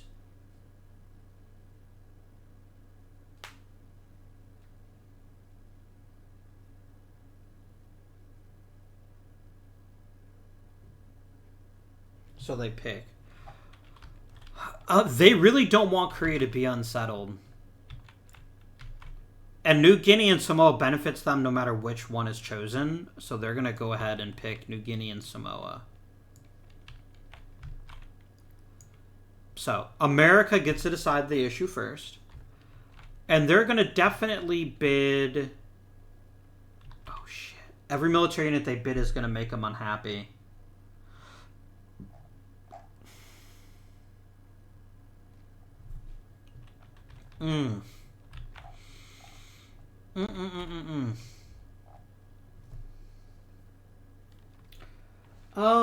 Real quick question. Does the military icon mean that... Is that for everybody? Or is it just for... Let me see. Endgame scoring. each military unit that is not demobilized. That's actually VPs for every military unit in the game. Because their goal is that everyone mobilize, not just them. So that actually changes the equation of that. Which means I can actually afford to demobilize somebody if I need to prevent loss of happiness. But here's the thing. America honestly doesn't care who has this issue. They just don't care. Because it's not really going to affect them either way. So, then we go to France, and France is going to say... Like, France can bid 2 military and guarantee a victory in the issue.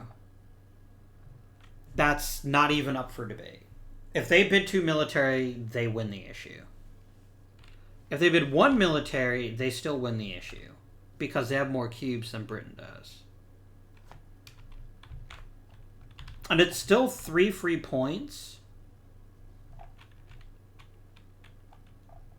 And this gives them the flexibility to super dick over.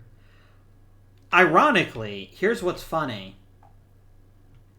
If France picks it with independence, America gets no bonus point and Britain loses 2 happiness, pushing them closer to the mutiny line. Ironically, that's what they want to do. They want America to have their naval token there. Because naval tokens only count if you control the issue.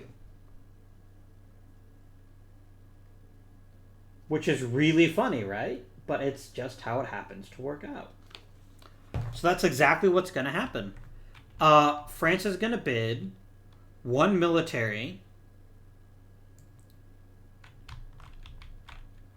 and 3 cubes. And they're like, yeah, there's no way I can deal with that. Britain surrenders. France does lose a happiness. Most importantly, though, Britain loses 2 happiness. And they're going to say, America, give me a ship token. And he's like, really? Really? You French are dicks.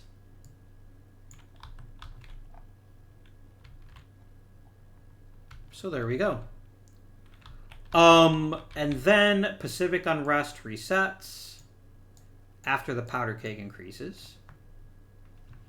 And that is it for America's turn. America could deploy another military unit. It's not really worth it to them.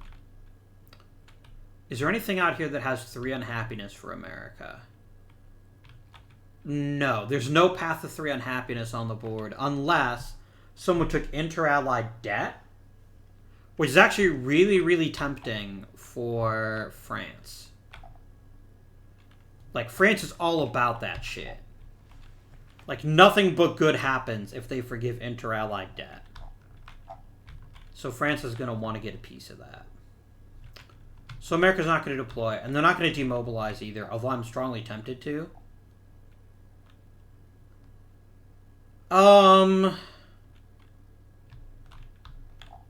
Like, I don't really care if I'm happy. I just get more points if they're not...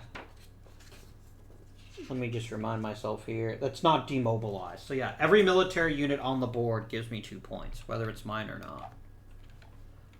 So America's done. France is going to go now. France wants this shit to come down. They desperately want that. Do they want it so badly they're willing to settle an issue for somebody else? I think the answer to that is no. They would gain no benefit from doing so. So they're just going to come over here, drop down another cube. And they also want... They don't want reparations. Which is not historically how that worked, but whatever. And I think they go ahead and drop a cube down here on Kurdistan. Because it's a possible source of some points there. Alright. Any military moves for France? No. Britain is up. Britain is feeling... German East Africa? If they do that, you would be so invested in Africa that you'd have to put a military unit there. That's without dispute. You would have to basically invest a military unit in Africa to protect your investment. But you're going to end up doing that eventually anyway, right? So they're just going to settle the issue. Let's get some points.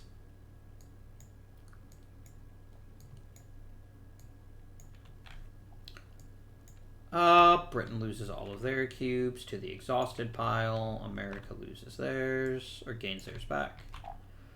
The British flag option actually makes the most sense. They don't want to stir up things too much. So they're gonna do a British Empire flag, which again, it does benefit the U.S. That's the downside. Is pretty much anything anybody does is gonna give the U.S. at least 1 point. But that's just gonna have to be what happens here.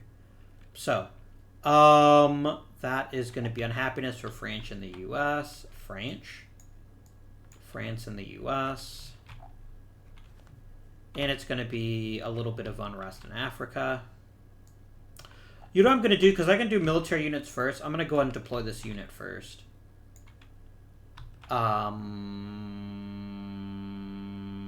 Here. I just want them in the... No, I would definitely want to be able to affect the die roll if I can. And I get 2 cubes back. I will take an additional unhappiness for that. Sorry. I was going to take that card. I keep forgetting that you can actually do that first if you want to. So that's going to be 1 British unhappiness. All right. So next the event happens. Optional. He can stir up the Balkans. Does anyone even have any Balkans cards? France has 1. America has none. And he has none. I mean, it only hurts France. And France is in the lead right now. So he's going to say, yeah, let's stir it up.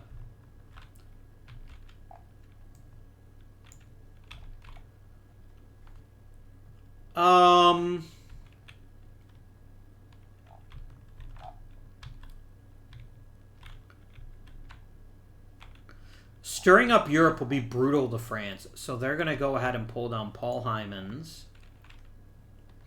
Is it worth spending a cube to make sure that it happens? I think it is. I think it's very much worth spending a cube to make sure that that happens. What comes down? What would Britain most like to see come down? They want containment, right? They do. They're going to bring down the Dalmatian Islands. And they really, really want Bessarabia. And then we do a flippity-dippity. Uprising check with a +1 to the die roll because of Henry White. That's going to happen in Africa. Africa's the farthest ahead. There's a +1 to the die roll. Britain's going to say, no, there's not. I'm going to counter that.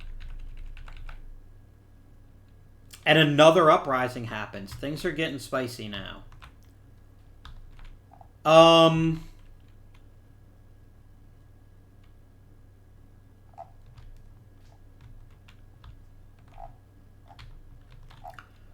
So, they have the most Africa issues. It has to be one of the highest value targets.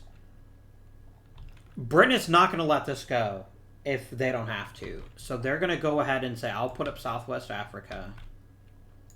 And then the choice happens again, by the way. It's not like once it ends that the happiness goes back. That's not how that works. Britain gets to go first to say, I'm going to bid my military in the region. And I'm going to bid 3 cubes.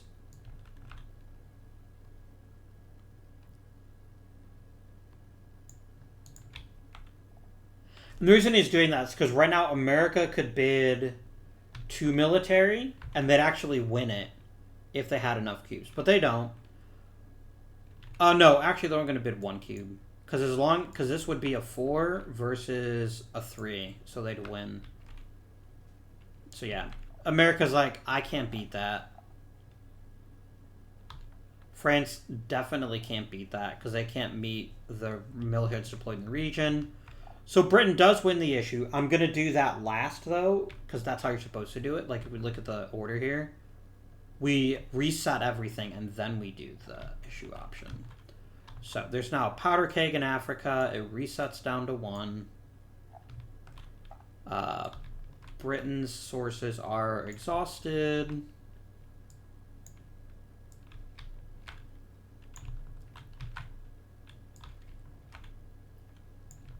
Now, Britain could pick the South Africa Mandate, because they really don't want Africa to blow up again if they can keep it under wraps. And they're definitely going to need to redeploy their military to Africa at some point. So he's going to go ahead, actually, this time, and he's going to go ahead and pick, he wants the imperial flag there. The British Empire. It does cost him 1 happiness, which is not ideal, but again, it's better than the alternative. He loses another happiness because he had to use a deployed military unit to win that. And then Africa does step up a bit in unrest. And here's the really scary part. Britain is right there on the mutiny line. There's definite benefit to somebody trying to push Britain over the edge. So that goes right back to Britain. I'm going to move that over just so it's clear that America has that one. It's America's turn.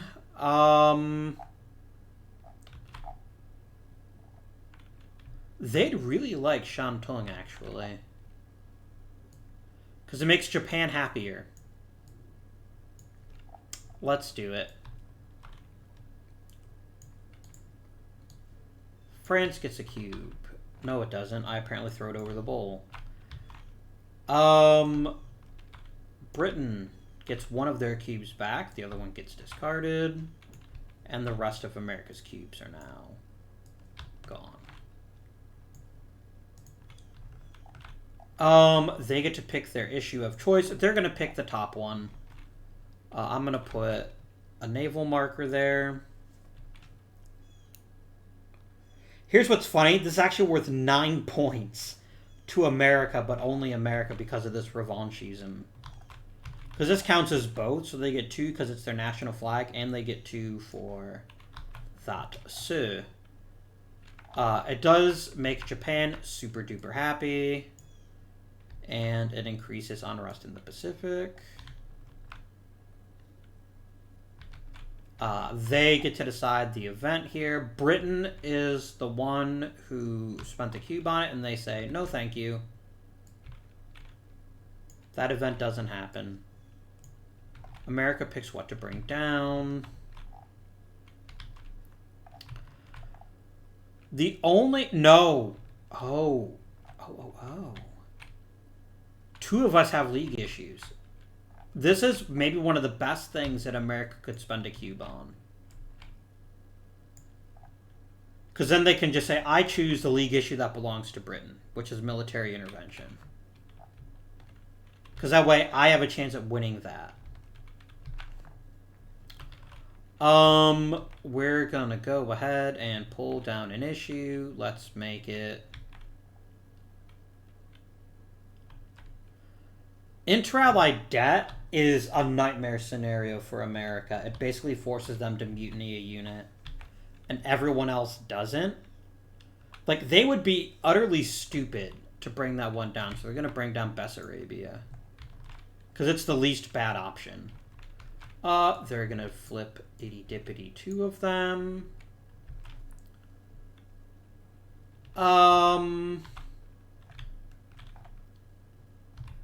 The Kiel Canal seems pretty safe.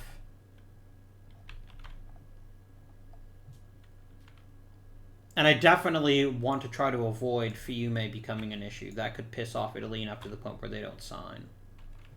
And then we add a brand spanking new event. It's another uprising check.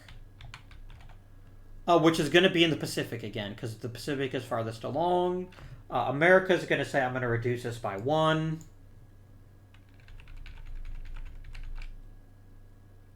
And it doesn't happen. Because it would have been a 3. And it needs to be a 5 or higher. Alright, America's turn is done. France. France is pissed that this keeps getting stuck. And no one will bring it down unless they bring it down. But France would actually benefit most from recovering. So that's what they're going to do. Bring you back. 3.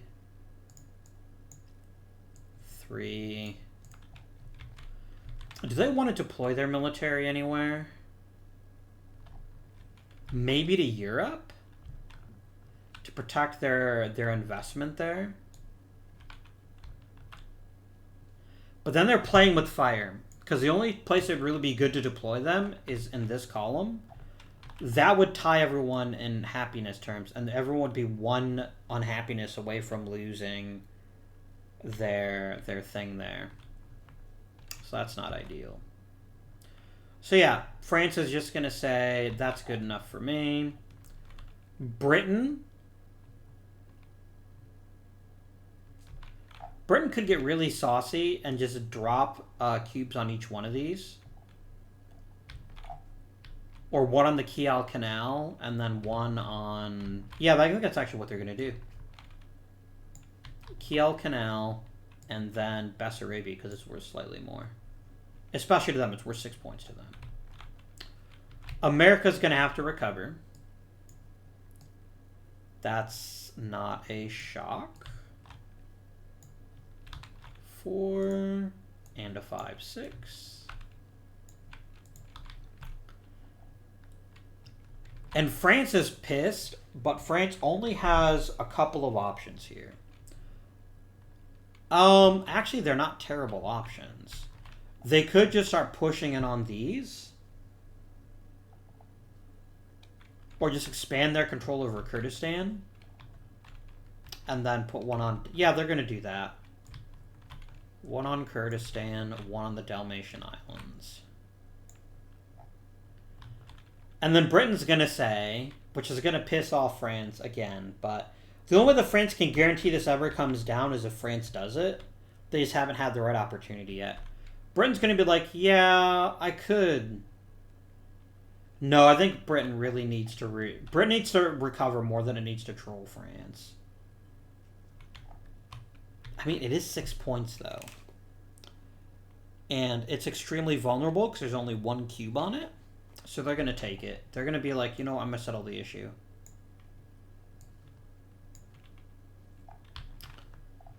They're definitely going to pick the anti-Bolshevik option because that's going to be worth extra bonus points. Europe is going to get a little bit feistier. All right. Then the event happens. America gets to decide what happens here. And America's going to decide, yeah, let's unsettle Britain's league issue.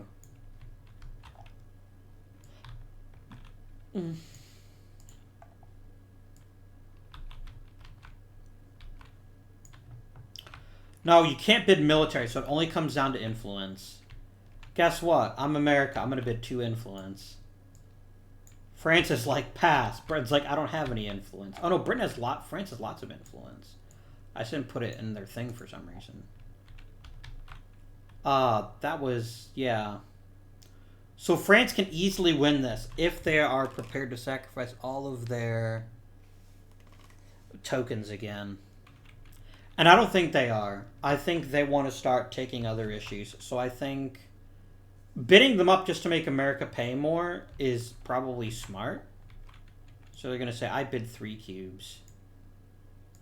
Britain's already passed because they have to.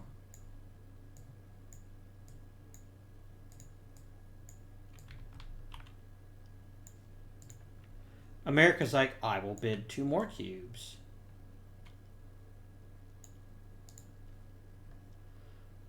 Oh, you know what? France can force Britain to demobilize if they win this.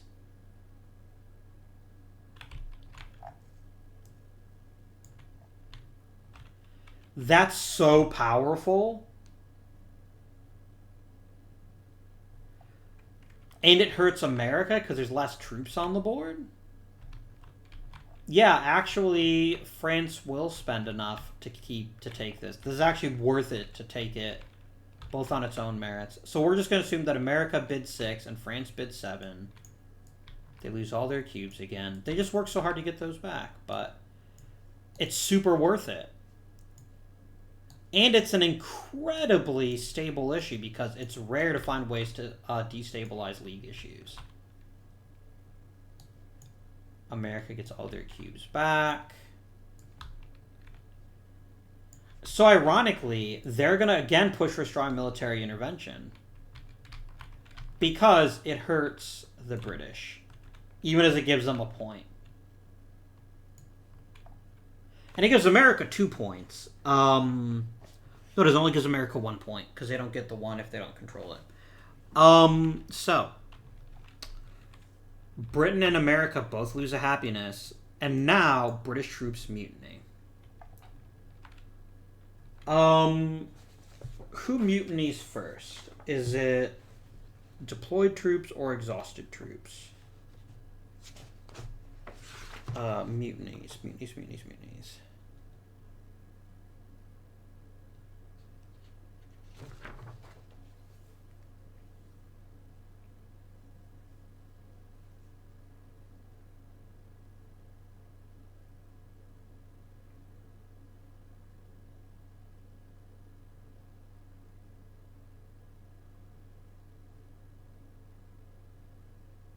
You can't demobilize an exhausted unit, so yeah. No, I think you can. Can't you?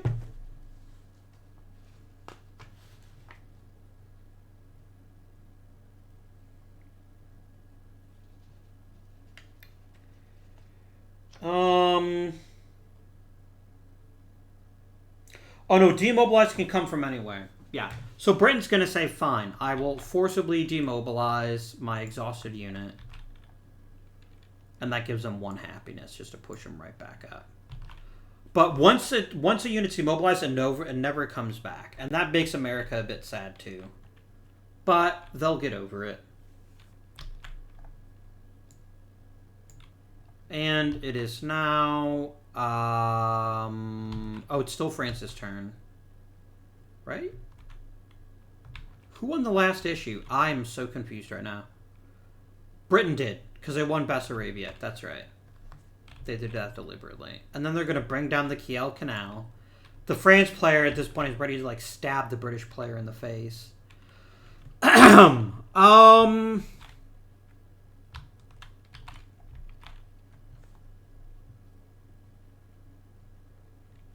These are both bad. This is actually less bad, though. So I think he'll go with that. Like, giving Fiume to Yugoslavia is going to torch Italian happiness, and it's not going to take much to get them below the sign. So they're going to go ahead and put that up. And then we reveal a new event. The player controlling the most issues moves 2 influence to exhausted.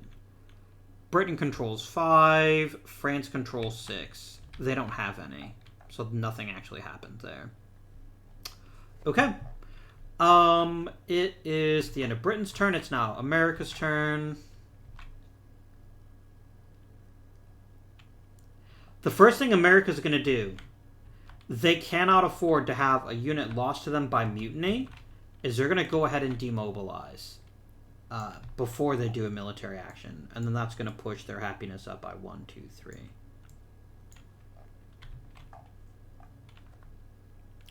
The second thing America's going to do is they're going to suck up to Italy. They're going to put 2 cubes on the Dalmatian Islands. And they're also going to put 2 on Fiume. It's too important that Italy signed the treaty for America. And that concludes their turn. France is going to recover. They've probably needed to do this for a couple of turns now. They're just finally getting around to it.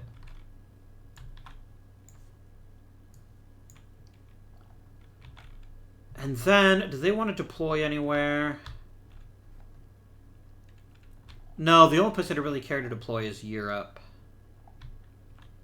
And they don't want to get in a danger zone. Oh, you know what? They can't mutiny. Yeah, France doesn't give a crap, because France is already down by... Which means Britain didn't have to... Britain should still be here. Sorry, friends. Yeah, that doesn't actually matter now. Because they're allowed to have 2 military, and they have 2 military. 1 exhausted and 1 there. Yeah, by demobilizing, they kind of took the sting out. So France is going to deploy. to Europe to try to protect their investment. They're going to go here. It's kind of a waste, though. It is kind of a waste. They're not going to do that then. Britain has a very easy choice here, which is to go and take the Kiel Canal to further troll France. I'm kidding. They're just pushing back the inevitable. They're going to have to do this eventually. They might as well do it now.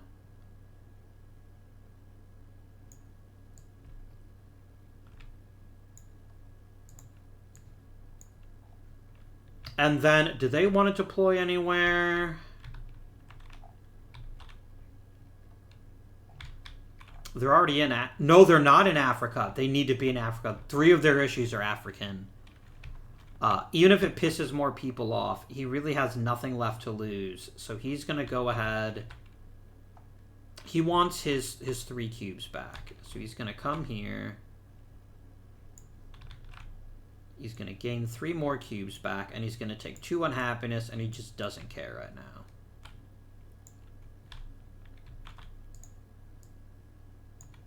There he goes. Because Britain cannot afford to... Africa's going to bite him in the ass if bad things happen. Okay, that is Britain's turn. Now it's America's turn. America would really like to settle the Dalmatian Islands. Oh no, I deleted the Italian empire markers. That was silly of me. Yeah, I think I have to do it.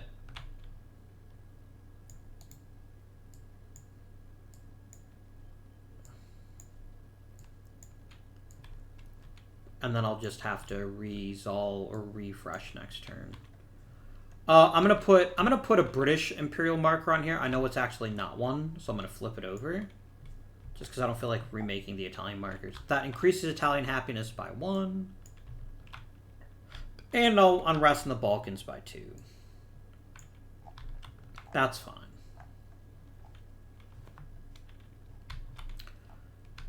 They get to do the thing there. We're gonna do a powder keg in the Middle East. And then we immediately check for uprising there. Britain is going to say -1, please. So if that's the case, then it can't happen. Because as long as it's a -1, even a 6 would actually only be a 5. So nothing happens. They're going to bring down Fiume. No, they're not. They're not. That's actually bad for America. They'd rather it stay in the waiting room forever. Yeah, I'll pull down Kurdistan. I don't even give a fuck. That's a perfectly fine strategy there. I'm gonna bring down suffragettes. I like the idea of being able to do a powder keg if I want. We're going to have to flip over 2. Rebuilding sounds amazing. Let's do that. Like, this is going to seriously tank people's happiness. I love that as a possible offensive weapon. And then we flip over a new event. Each player ending with you may move 1 deployed or exhausted military to available. No one wants to do that. We're all happy with where our troops are. Or does France want to drop a unit in? You know what? France is going to go ahead and put 1 in Europe. And it's going to put in the one that doesn't cost any happiness. That's fine. That concludes the turn. Over to France. France has a bunch of cubes and the will to use them, but the most thing they want, they're sick and damn tired of inter-allied debt sitting up there. So they're going to settle an issue. Oh, pardon me. France is going to lose both cubes. Now they need to decide. The French Empire just makes the most sense. It's a guaranteed point for them. I'm going to put that here. It is going to make the U.S. unhappy. They'll have to deal with that. Middle East and the Balkans both, because there's a large Kurdish population in both areas. The Balkans are really getting out of hand. But that's fine. That happened.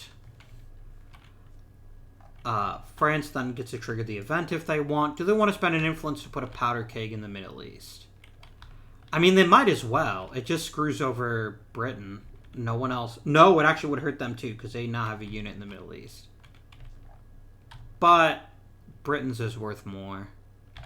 A lot more. Nah, they're going to say no. They don't want to mess with that.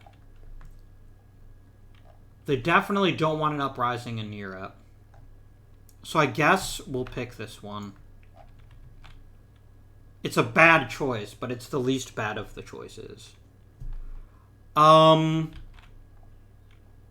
going to bring down inter-allied debt.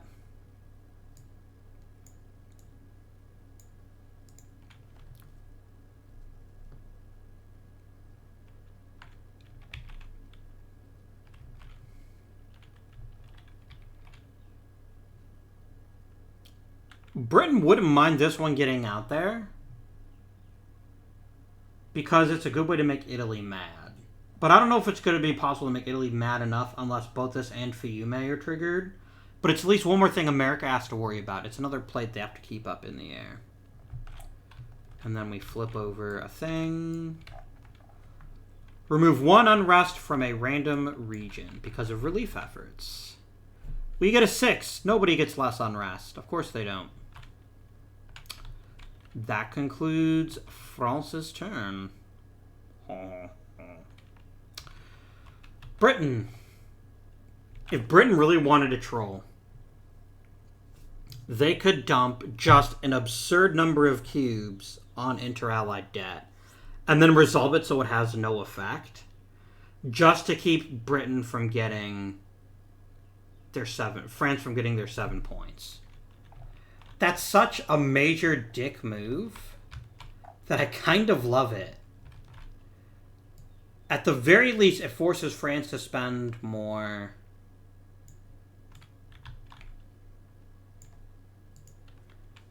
At the very least, France has to spend more cubes. And if America wanted to get extra dickish, they could make a backroom deal with the British and say, I will trigger this deal so it settles on your behalf, as long as you promise to pick maintain, and as long as you promise to support me on something else, or you don't put any cubes on something. And then they're going to go ahead and drop a cube on rebuilding.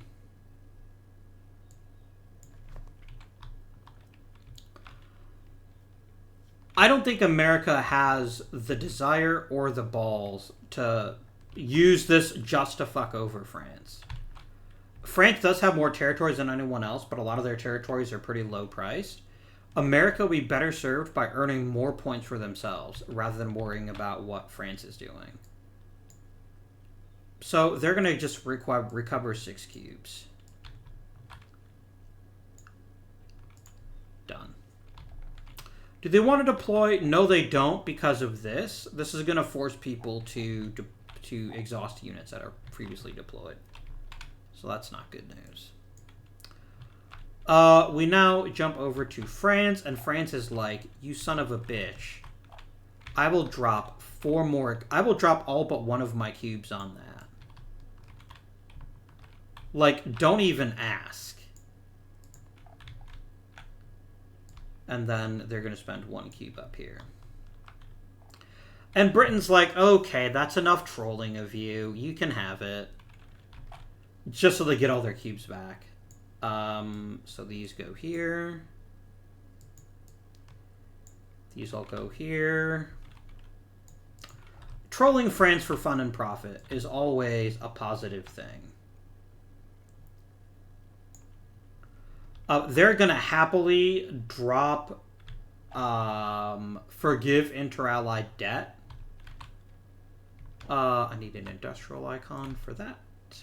So we get one. That's going to then give 2 happiness to Britain. 1 to France, 1 to Italy. And the US loses 1. Or do they lose 2? They lose 2, actually. And France does get that double happiness bonus, so there's certainly something to be said for doing that. Event triggers. Everyone has to exhaust 1 deployed military unit. That's fine. I mean, Britain is desperately concerned about Africa. They would rather see the Middle East blow up if they had to pick. So those all get exhausted. He goes away. Forcing an uprising check in Europe is a bad thing for France now. So they're going to go ahead and come down here. Tomas Masaryk, Czech statesman, the first president of Czechoslovakia. If France pulls down rebuilding, instantly Britain's going to cash that in. That's such a huge deal. So he's going to bring down Anschluss instead. 2 cards get flipped.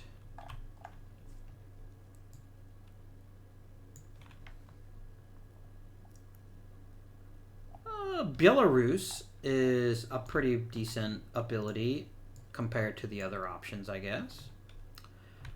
And then we flip a new event, and it says each player may move 1 deployed or exhausted military to available. Well, that is interesting. And France is just going to instantly redeploy that unit using its deploy action to France. Leave and lose a happiness for that. So they can also get 2 cubes back. You know what? Screw that noise. They're going to do it for 3. There we go. France is done. Britain is back. Britain's got lots of cubes and the desire to throw them around. They really want rebuilding. And they can choose to pull it down. But then they risk losing that to America. This is the thing.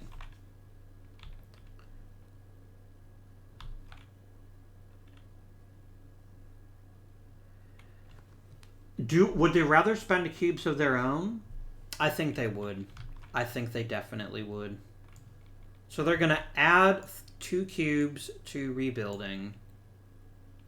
And they're going to add 3 cubes to Fiume.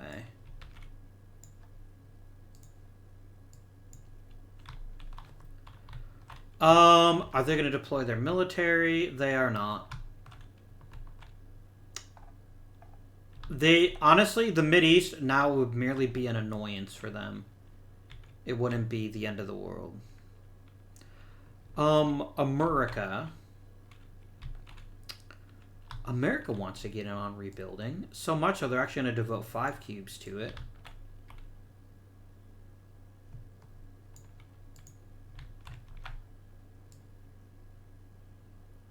Like, it's 7 points. And it's a reparations issue, which is very hard to unsettle. This is actually such a great card. They're going to go ahead and spend 7 to get it. And then they're going to spend their last cube up here. Like, this is the kind of thing that you dream about, which is 7 points that's almost impossible to disrupt. France.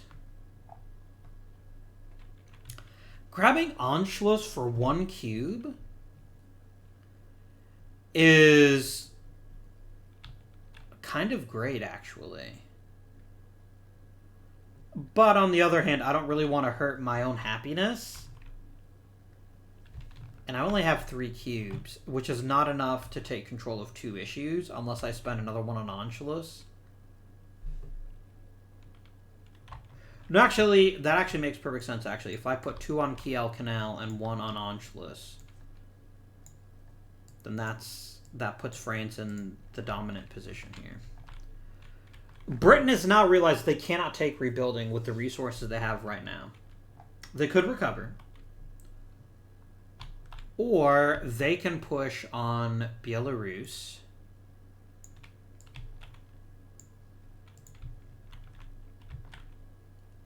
And the Kiel Canal.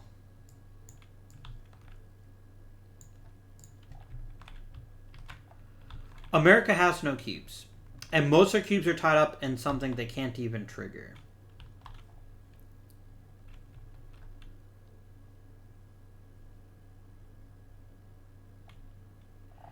Yes, Britain winning this issue would hurt America in the sense they'd lose happiness, but it would not hurt America in the sense that they don't care if there's an uprising in Europe, because they only have one issue there, and it's not going to be theirs that gets disrupted.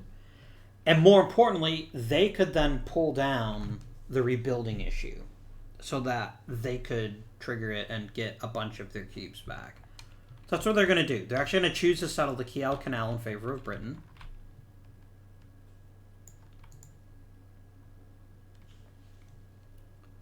France gets 1 cube back. America gets no cubes back because they didn't have any there, and Britain loses all of their cubes there.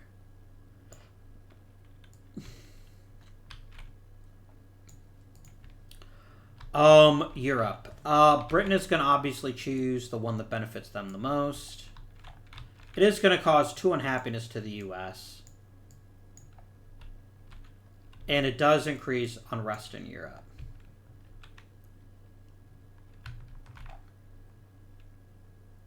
Which is actually fine with Britain. They've only got 1 European issue. That is fine. But America's the one who triggered it. So America gets to decide on the event. They have no influence, so they don't give a shit. We're going to bring down... Let's make life harder for France. Let's do military maneuvers. We're going to bring down rebuilding.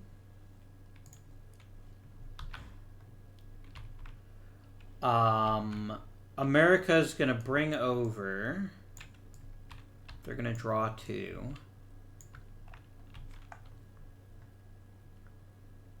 Smyrna's quite tasty to America.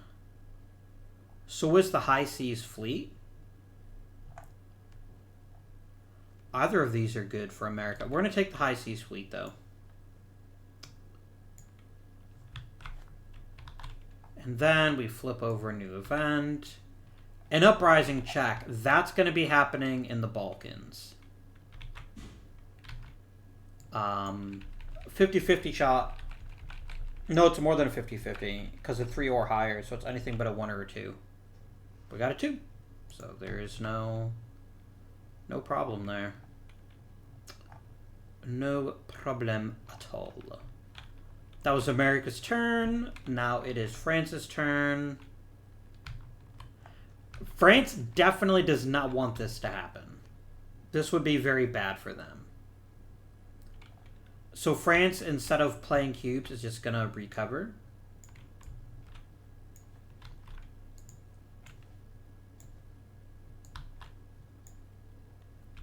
Do I want to deploy a troop? Or... So here's the thing. Demobilizing at this point only ever gives you 2 happiness. Unless you're worried about a mutiny. And frankly, France is not concerned about a mutiny. So they're just going to ignore their military for now. Back to Britain. Britain could settle the rebuilding issue in favor of America, because America's going to do it for themselves if they don't. But they're just going to recover. It's more valuable to them to have their 6 cubes than to let them to worry about what America does. And America says, finally,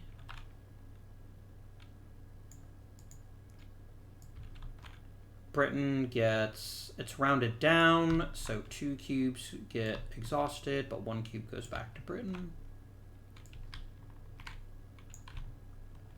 America loses all of these cubes, but they're not lost, they're actually spent for a good cause.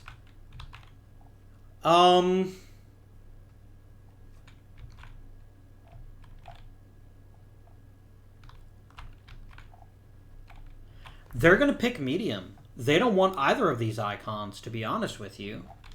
None of those benefit America. So they're going to go ahead and take this one. And again, I'm going to flip it over backwards to indicate that this is just a generic token. It's not meant to be anything special. So that's going to be 2 unhappiness for France and 1 for Britain. 1. Now we're all tied. Hooray. There is now an uprising check in Europe with a +1 to the die roll. France is going to say, I'd like that to be -1, so there is no actual bonus. So a 4, 5, or 6 is an uprising. It's a 1. So France breathes a bit of a sigh of relief. America then gets to pull down. I quite like this one. I like that one so much that I'm not going to spend any cubes on it because I don't have any. Yeah, Edward House, otherwise known as Colonel House, was one of Wilson's diplomats and was very active during the Paris Peace Conference. What would America like to bring down? Probably the High Seas Fleet. That seems good to them. And we're going to bring in Smyrna. And we're going to flip. Another uprising check. This will be in the Balkans again. 50-50 shot. 4, 5, 6 is an uprising. 1, 2, 3 is not. 5, uprising time. Who has the most Balkans issues? Britain has 1. The US has 1. France has 1. US has the lower of the options there.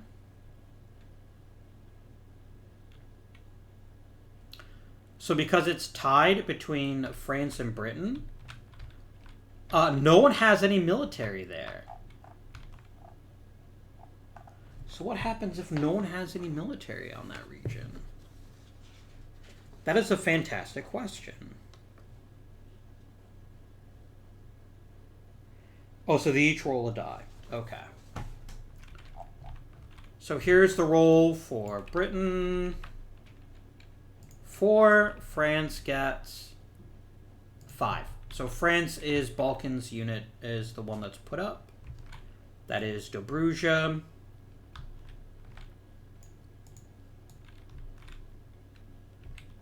France doesn't have any military in the region. They do have 1 military. They could bid if they wanted to. The thing is, this is America's if they want it. Because America has 2 military to spend, whereas France only has 1. It doesn't mean it doesn't mean that Britain shouldn't try to keep it if they can.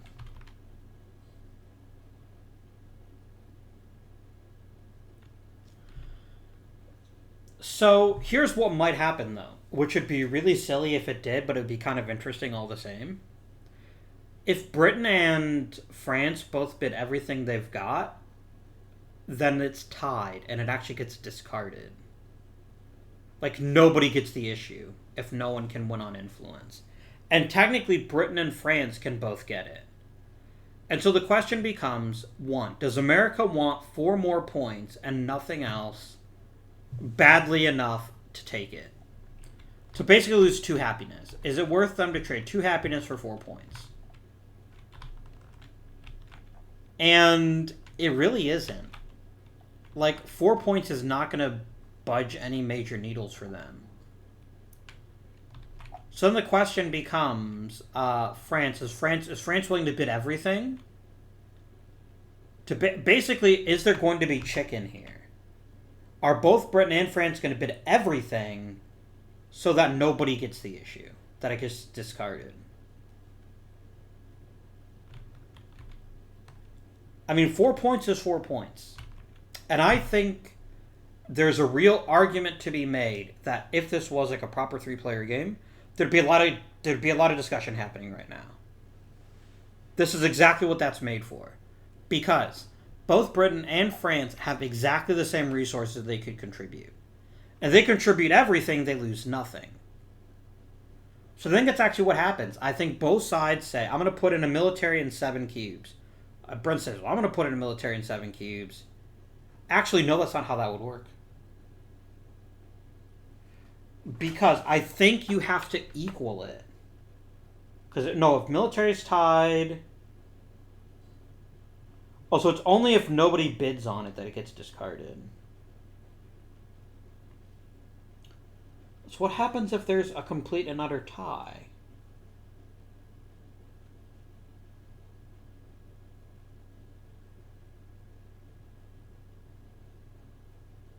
Each other player is bid on the card.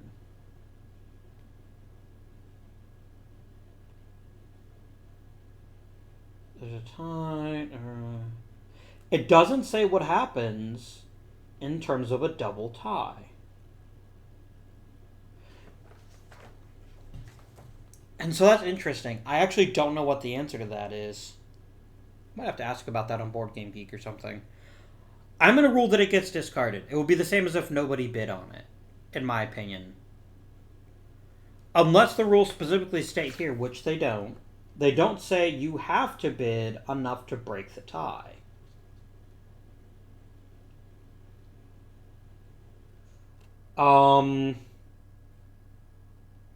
No, they have to bid more influence cubes. Okay, so actually it's not possible for there to be a tie. Basically, if France bids everything, they win the issue.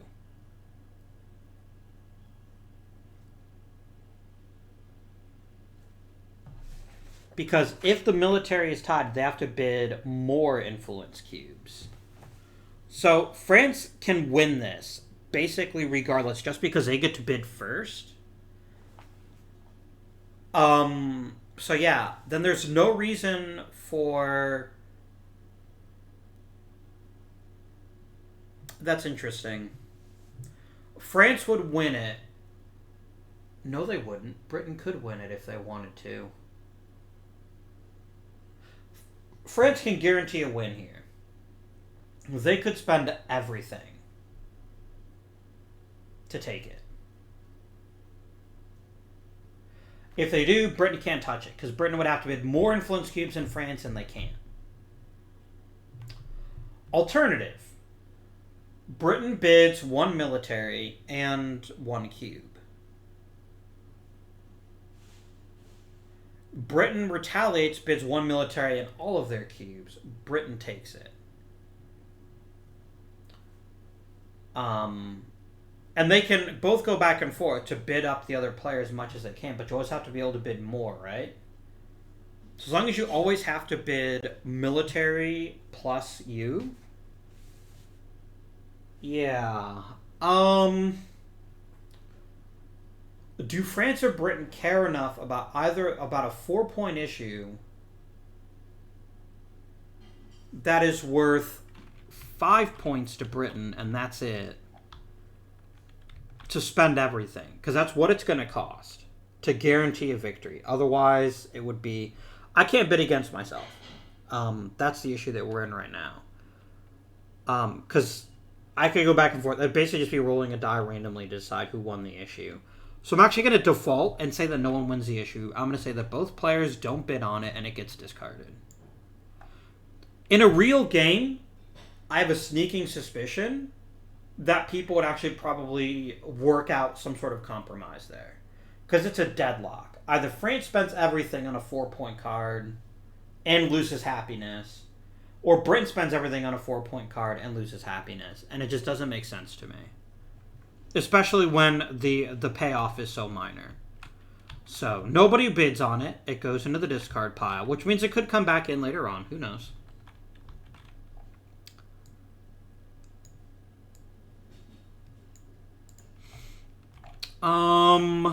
Let me think. Sorry, friends.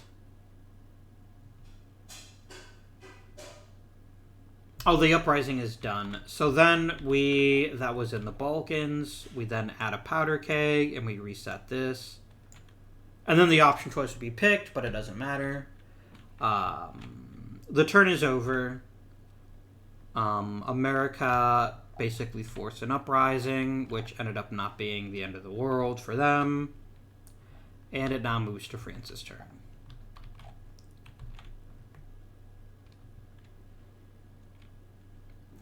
France could just resolve Anschluss, but they really don't want to do that, because then that makes them more vulnerable.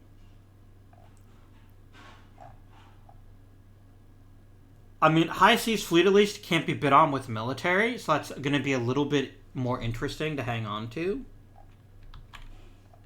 I think France is just going to go into a holding pattern. They're going to spend 1 up here in Smyrna, because we're the 5 points. France is very big on industry. Can they get industry anywhere? No. Then bidding just so that Anschluss happens is not the worst decision they could make.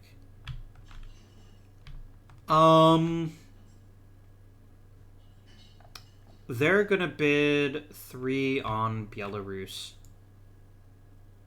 It's kind of random, I know, but they have to do it for 2 of them.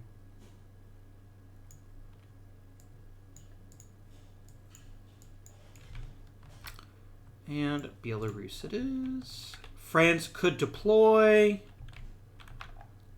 Nah, they're good. They are good. Back to Britain. Britain very much wants the High Seas Fleet if they can manage it. So they're going to bid 2 on that score. And Britain would also very much like Smyrna, so they're going to come over here and bid 2. America ain't got nothing. They're going to go ahead and recover this turn.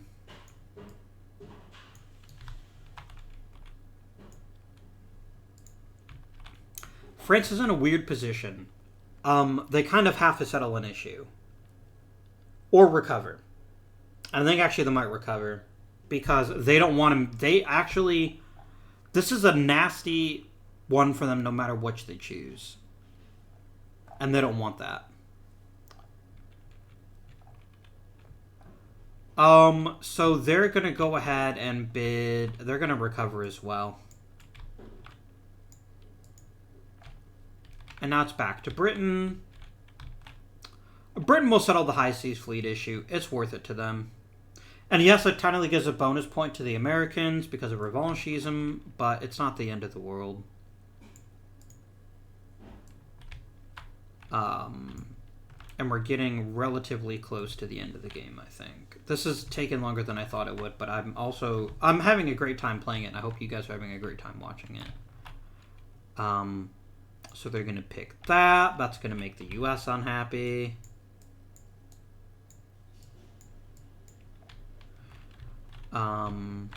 Event happens. I have to pick a waiting room issue.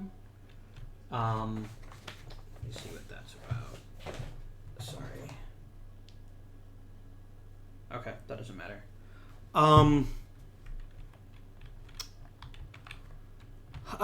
They'd love to get their influence back on Fiume, actually. That's 3 cubes. And it only benefits the Americans. So, yeah. America's not really as big a threat to Britain right now. They're sort of, kind of, cooperative. And that they're both competing and cooperating because anything that benefits Britain actually benefits America as well. They're kind of trying to ride their coattails. So... That's done. They get to pull down a new thing here.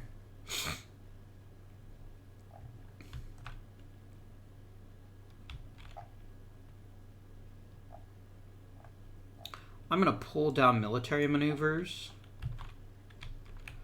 I'm going to pull down... I need to pull down Fiume. We need to actually start hurting Italy's chances of signing just to keep America from cleaning up on the bonus points. This is a very tight game. We have 7 issues, and 6 issues. In terms of raw points, I think France is ever so slightly ahead if I counted it up, but because of bonus points, it's still anybody's game. It is still very much anybody's game.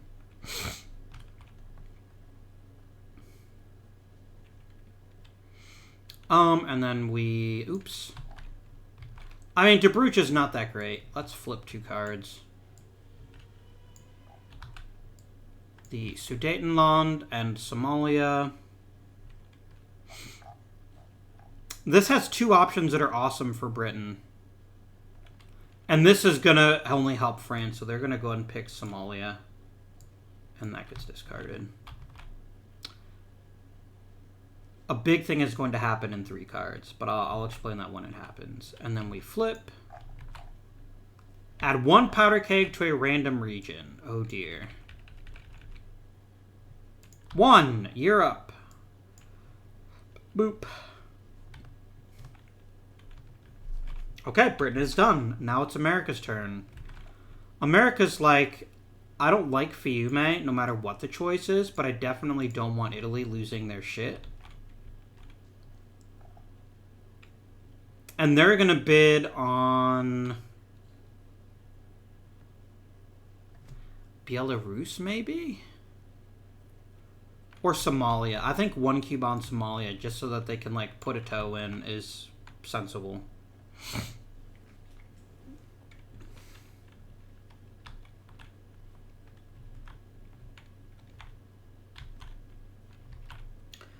France is going to do a thing. France is going to demobilize a military unit and gain 2 happiness. This is for a very important reason. Now, anyone else cannot demobilize voluntarily. They can only mutiny. Because the only one that has multiple spots is right here. So that basically means that it gives them a nice happiness advantage. Would France like to bid, or does France would France rather settle Anschluss? I think settling Anschluss actually sounds like an amazing idea. Yeah, they're gonna do that. So this is when this actually happened in World War II, or right before World War II, rather, where the people of Austria voted, quote unquote, to join Germany. There's a lot of speculation about how free and fair that election was. There's lots of pictures of Austrians saying, hooray, we've always liked Germany, we've always wanted to be part of Germany.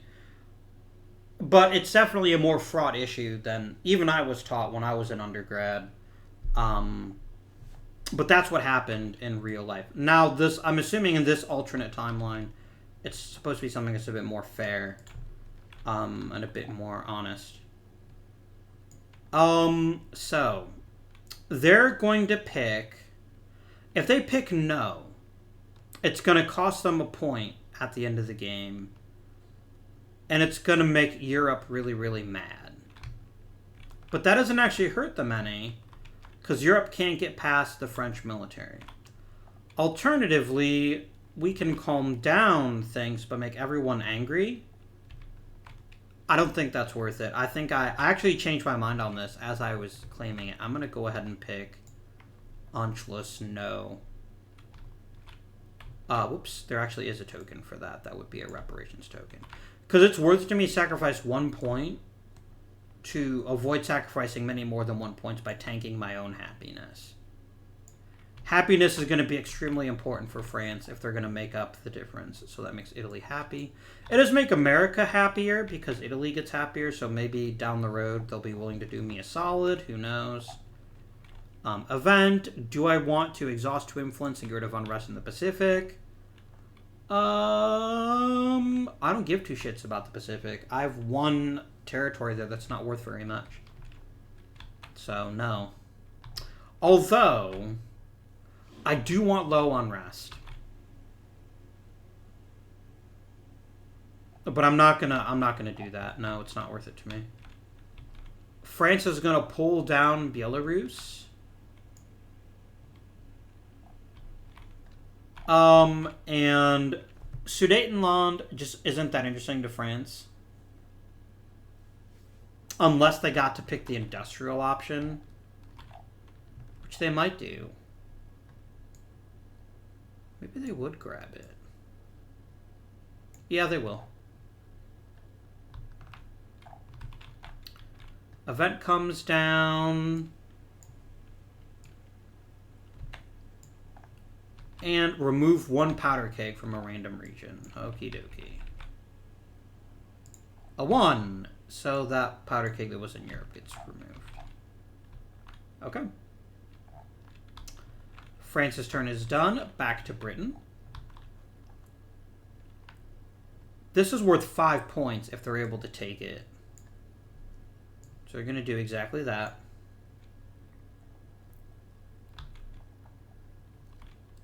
And then they're going to bid 1 on the Sudetenland. America has a windfall right now. They cannot miss this opportunity. They have to cash in and take Fiume. Even if it's actually bad for them because they're going to lose some happiness, it's a lot better than the alternative, which is Italy not signing at the end of the game. I'll just use a British Empire flipped over. Okay, that is going to be 1 on happiness.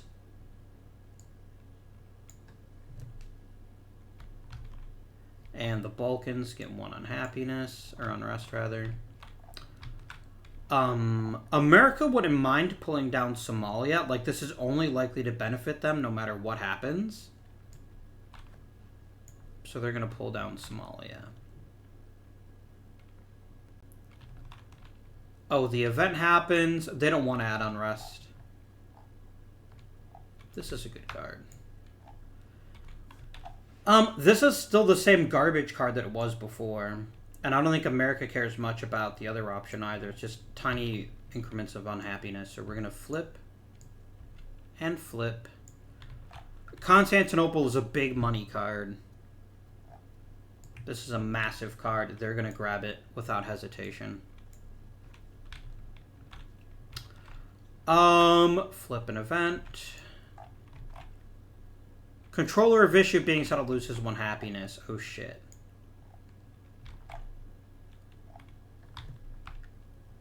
Well, that's not good.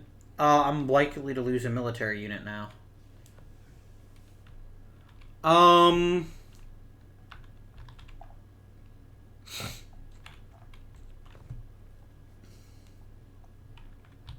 America's going to go ahead and deploy a unit to the Pacific.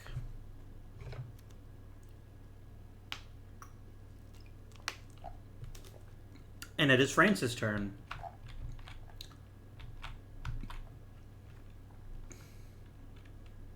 France looks at Somalia and they say, gross. These only hurt me, no matter which option is chosen.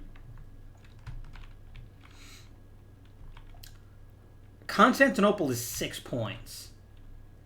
That's definitely worth 3 influence, in my opinion.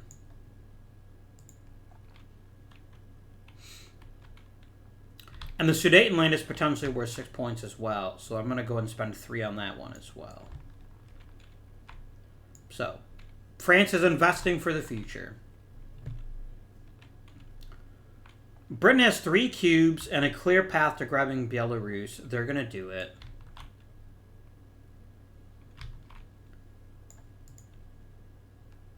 That is 1 cube for America, goes right back. 1 for France, goes right back. 2 for France get discarded. Or, that's not France, that is France, sorry. And Britain loses all of it. They're going to pick the anti-Bolshevik option because it's worth the most points to them at the end of the game. It would stir up more unrest in Europe, but they don't really care. It's already at max. Alright. Event, do they want to add or remove an unrest from the Middle East? They, generally speaking, want less unrest, so they're going to remove 1. That'll get them an extra point at the end of the game. We're going to pull down an event.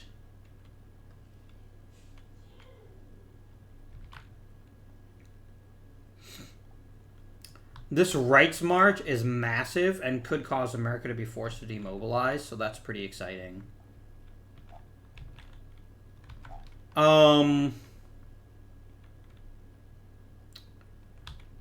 Smyrna is definitely of interest to the Brits. At 6 points. Yeah. Okay. We do need to replace one. It could be Silesia, but this only really helps France. So no one but France would actually grab this, I think. Whoa-bam. Here we go. So just like that, my dear friends, this guy. This is the end of the game. As soon as this is settled, the game ends. So this is definitely going to be something that people are going to spend a lot of influence on, because it's your last chance to get a bunch of points. So Britain now needs to flip over the event.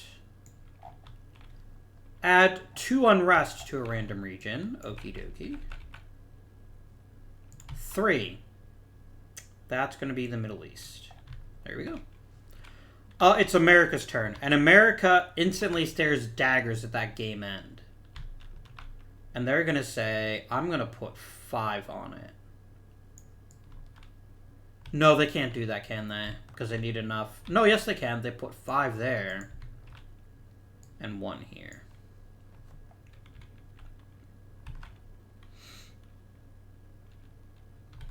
And this definitely would make France nervous, because France can't beat that investment. And unfortunately, they spent foolishly on other issues. They really did. And they can't get that influence back. So the best they can do is they can try to set it up so that they're going to win an issue. And that when they do...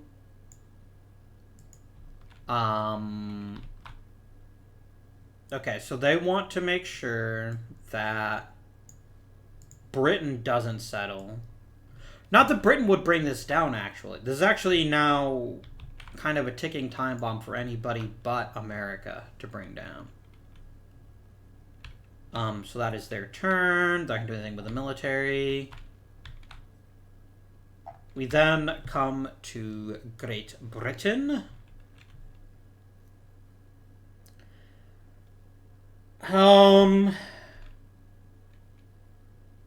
They need cubes if they're going to stop this game from ending next turn.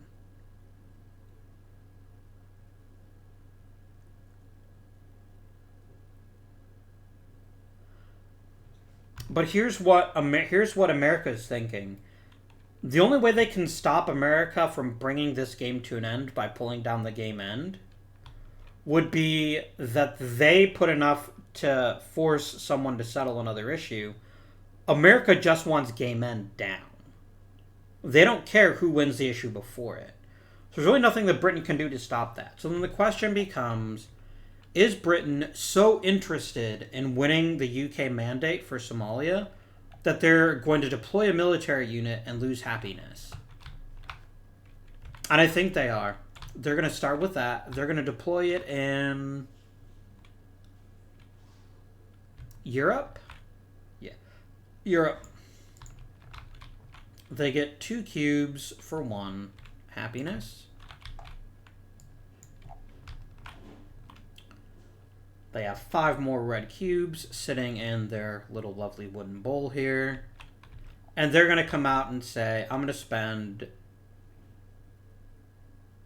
Shit, I don't think that actually helps. They would need 6 cubes. Yeah, they would need 6 cubes. So they're actually going to deploy to the Balkans instead.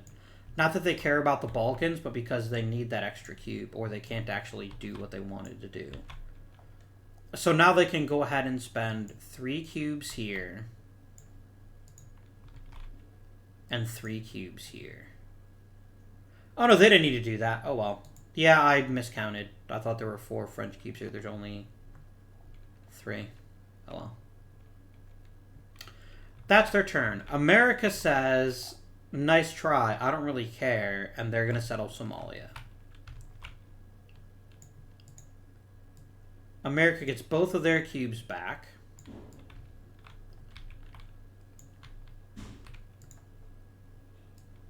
Britain loses all of their cubes. Those get discarded.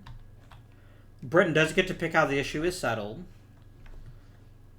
And the thing is, no matter what they pick, they're actually going to benefit both America and themselves. So they're going to pick the one that makes America unhappy. Because they're dicks like that. So Italy loses 1 happiness. That's a shame. America loses 1 happiness. That's actually very bad. Because America's only permitted to have 1 military unit, and they actually have 2. They need to watch the Pacific. So they're actually going to sacrifice the one that's here. And that only gives them 1 happiness. So that gives them right back to 1. And then there's also 2 uprising in Africa. Which isn't great, obviously, but it's fine. Probably. We're then going to... Because America settled the issue, they get to decide how this works. Britain loses 2 happiness. America loses 2 happiness. And France loses 2 happiness. That was bad. All round.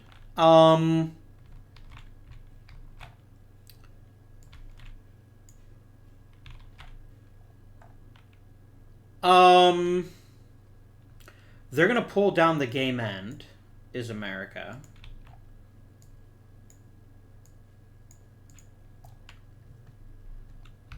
And then, oh, they'll flip over 2 cards and pick the one they think will help them the most. But it doesn't matter. Because the split second America can do it, they're going to do it. They're going to settle the game end issue and end the game. This comes down... That one is better than... They definitely don't want any league issues unsettled. And that's an uprising check. And that's going to be in 3 regions. Europe, the Middle East, and Africa are all about the same. Europe, France is going to say, let's subtract 1 from that. That fails. The Balkans, sorry, not the Balkans. The Middle East is just going to be a flat die roll. 50-50 shot. It does have an uprising.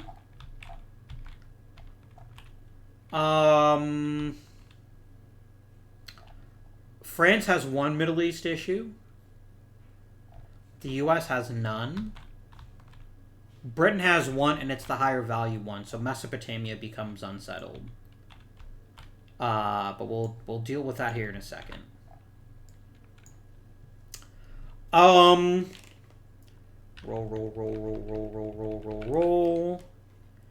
Africa also gets unsettled, and that's definitely gonna be Britain, because Britain has way more African issues. There's 2 that are tied. They're going to unsettle Southwest Africa. So I'm actually going to come over and put this over here so we can decide both of these. And this very well may decide who wins the game, by the way. These 2 issues becoming unsettled. So. Britain has nothing they can wager. No, that's not true. They do have 1 thing they can wager. In Africa. But we're going to start with the Middle East, because that was the first one we rolled. They can't touch the Middle East. They have no influence cubes. They have to pass. No one has any armies in the Middle East. So America can basically I bid 2 cubes, and then they get it.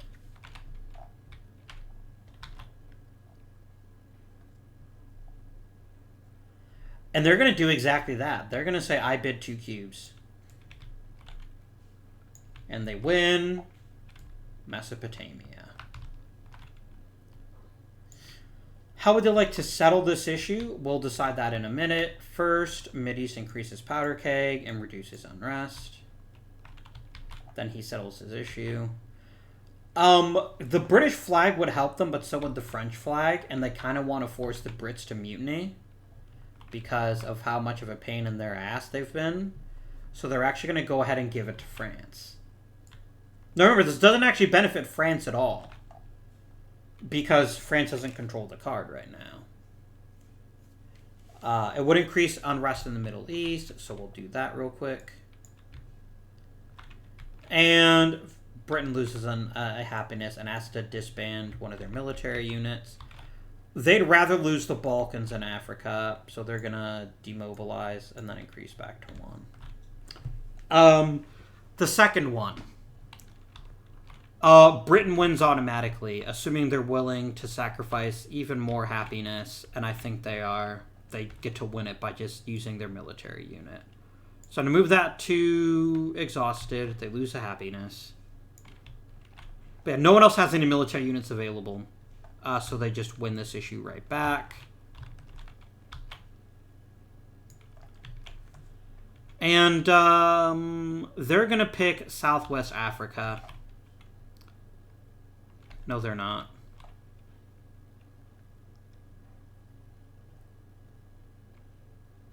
No, the South Africa mandate still makes more sense. It reduces unhappiness by... there's less unhappiness. And it's like anything increases happiness, which would be really what Britain would want. But yeah, it reduces the chance of another uprising. But it's still a pretty damn good chance. Okie dokie. That was America that just finished. France is pretty PO'd, in all honesty. They either have to give Smyrna to the British, or they have to recover, and they don't really have any other options.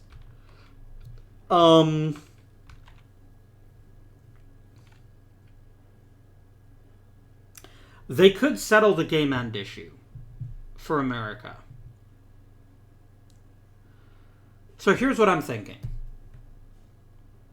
America settling this issue this turn. There is nothing I can do to stop them. Because Britain has no cubes. Even if they recover this turn, it doesn't matter because then it ends their turn.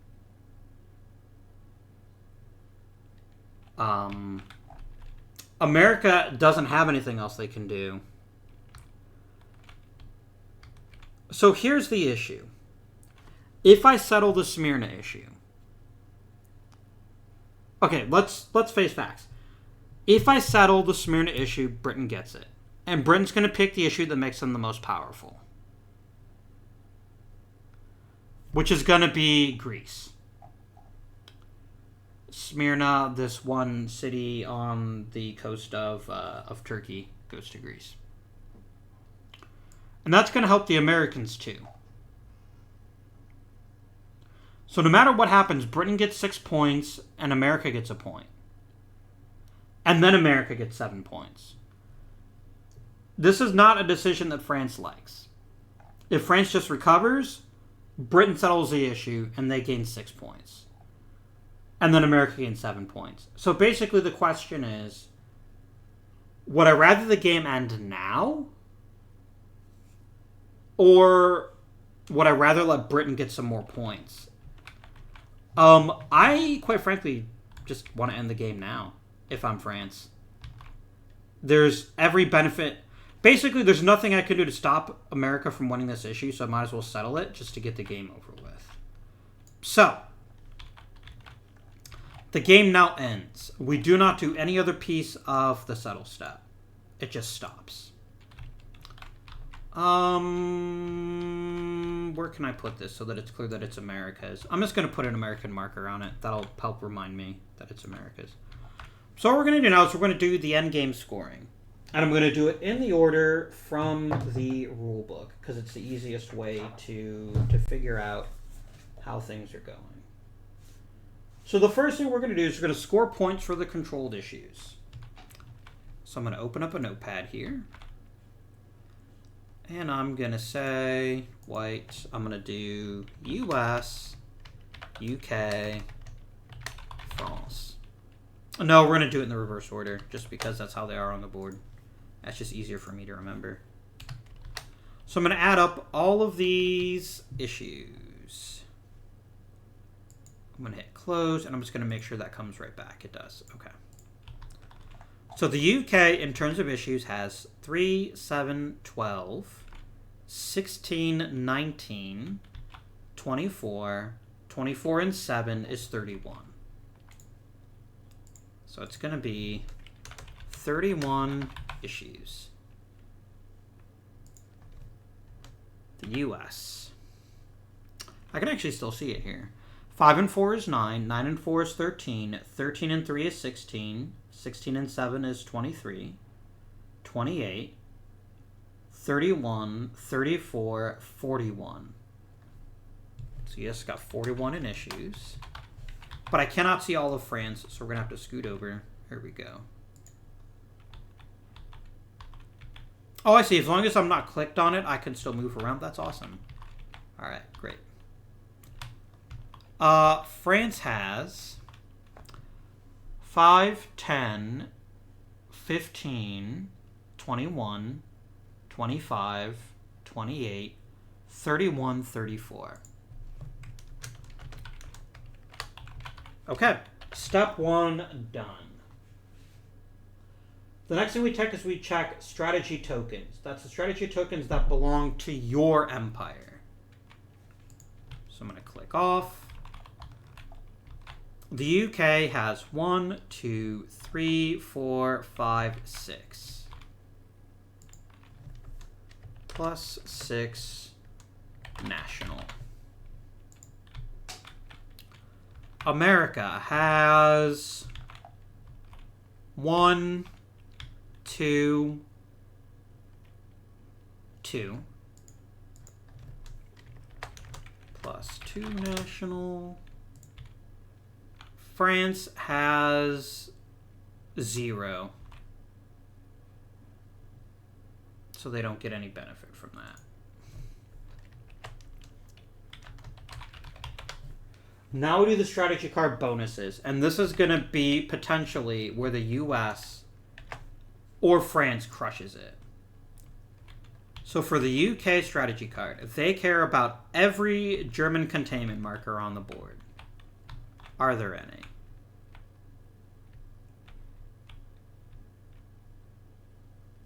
There is one. So that's one strategy for them. They get 2 for every anti-Bolshevik. They have 2 of those. Nobody else picked anti-Bolshevik, I don't believe. So that's 4.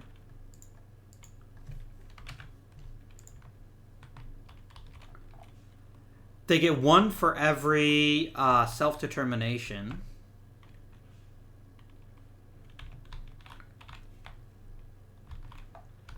Oh, I missed this one. This actually counts as a Bolshevik too. That's 7. That's going to be worth 2.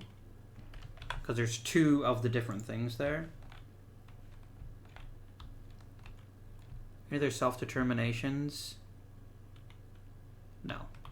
Okay. And then they get 1 for every region with less than or equal to 3 unrest. That is exactly 1 region, which is the Balkans. So they only get 1 more for that. Okay, so this is 10 strategy. The US. Okay. Total number of military units. 2, 4, 6, 6. Yeah. That's 6 for that. 1 for any imperial flag anywhere, whether it benefits him or not. That's not a real empire flag. That's the reverse one. So is that. That's 1. 2, 3, 4, 5. That increases to 11. Plus 1 for every British naval marker. That's 1.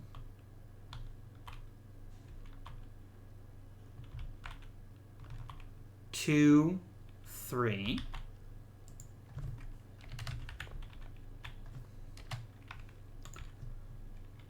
Then I check, did the US, did Japan and Italy sign the treaty? Both of them did. That's another bonus 6 points for me as America. That's 20 strategy. Finally, we have France. France gets 2 for every industrial marker. So 2, 4, 6, because there's 2 markers on the card. 8, 8.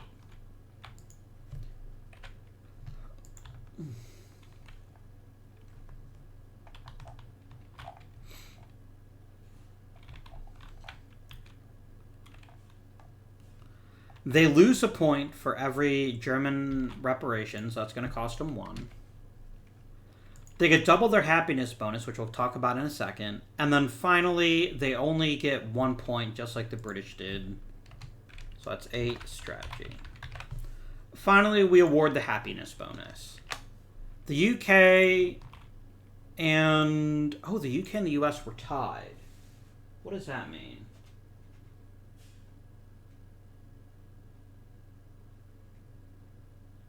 Okay, if there is a tie, both tie players score the higher level of points. But it's a tie for second.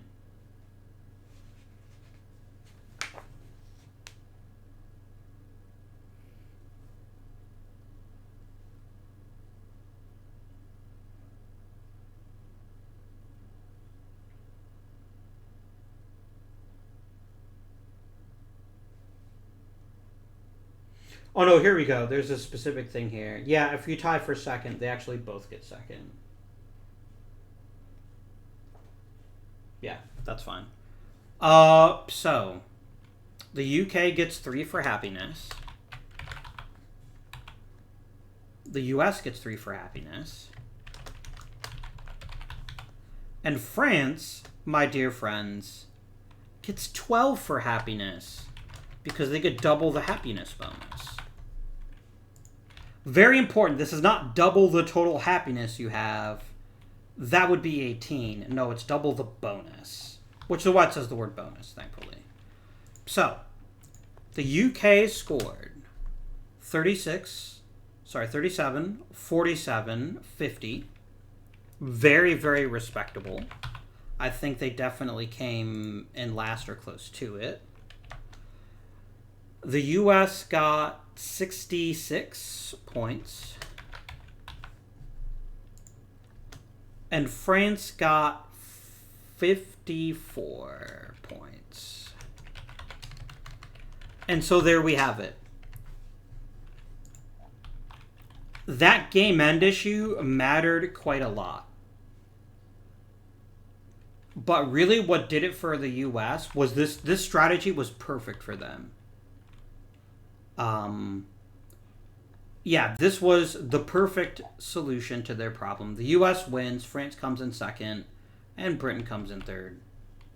And with that, I'd like to thank you all for watching this episode. Please join me next week. We'll be playing Dual Powers, a lovely little area control game set in the era of the opening stages of the Russian Civil War. But until next time, this has been Avindian. Thank you for watching. And until next time, I bid you good day. That was a terrible table flip.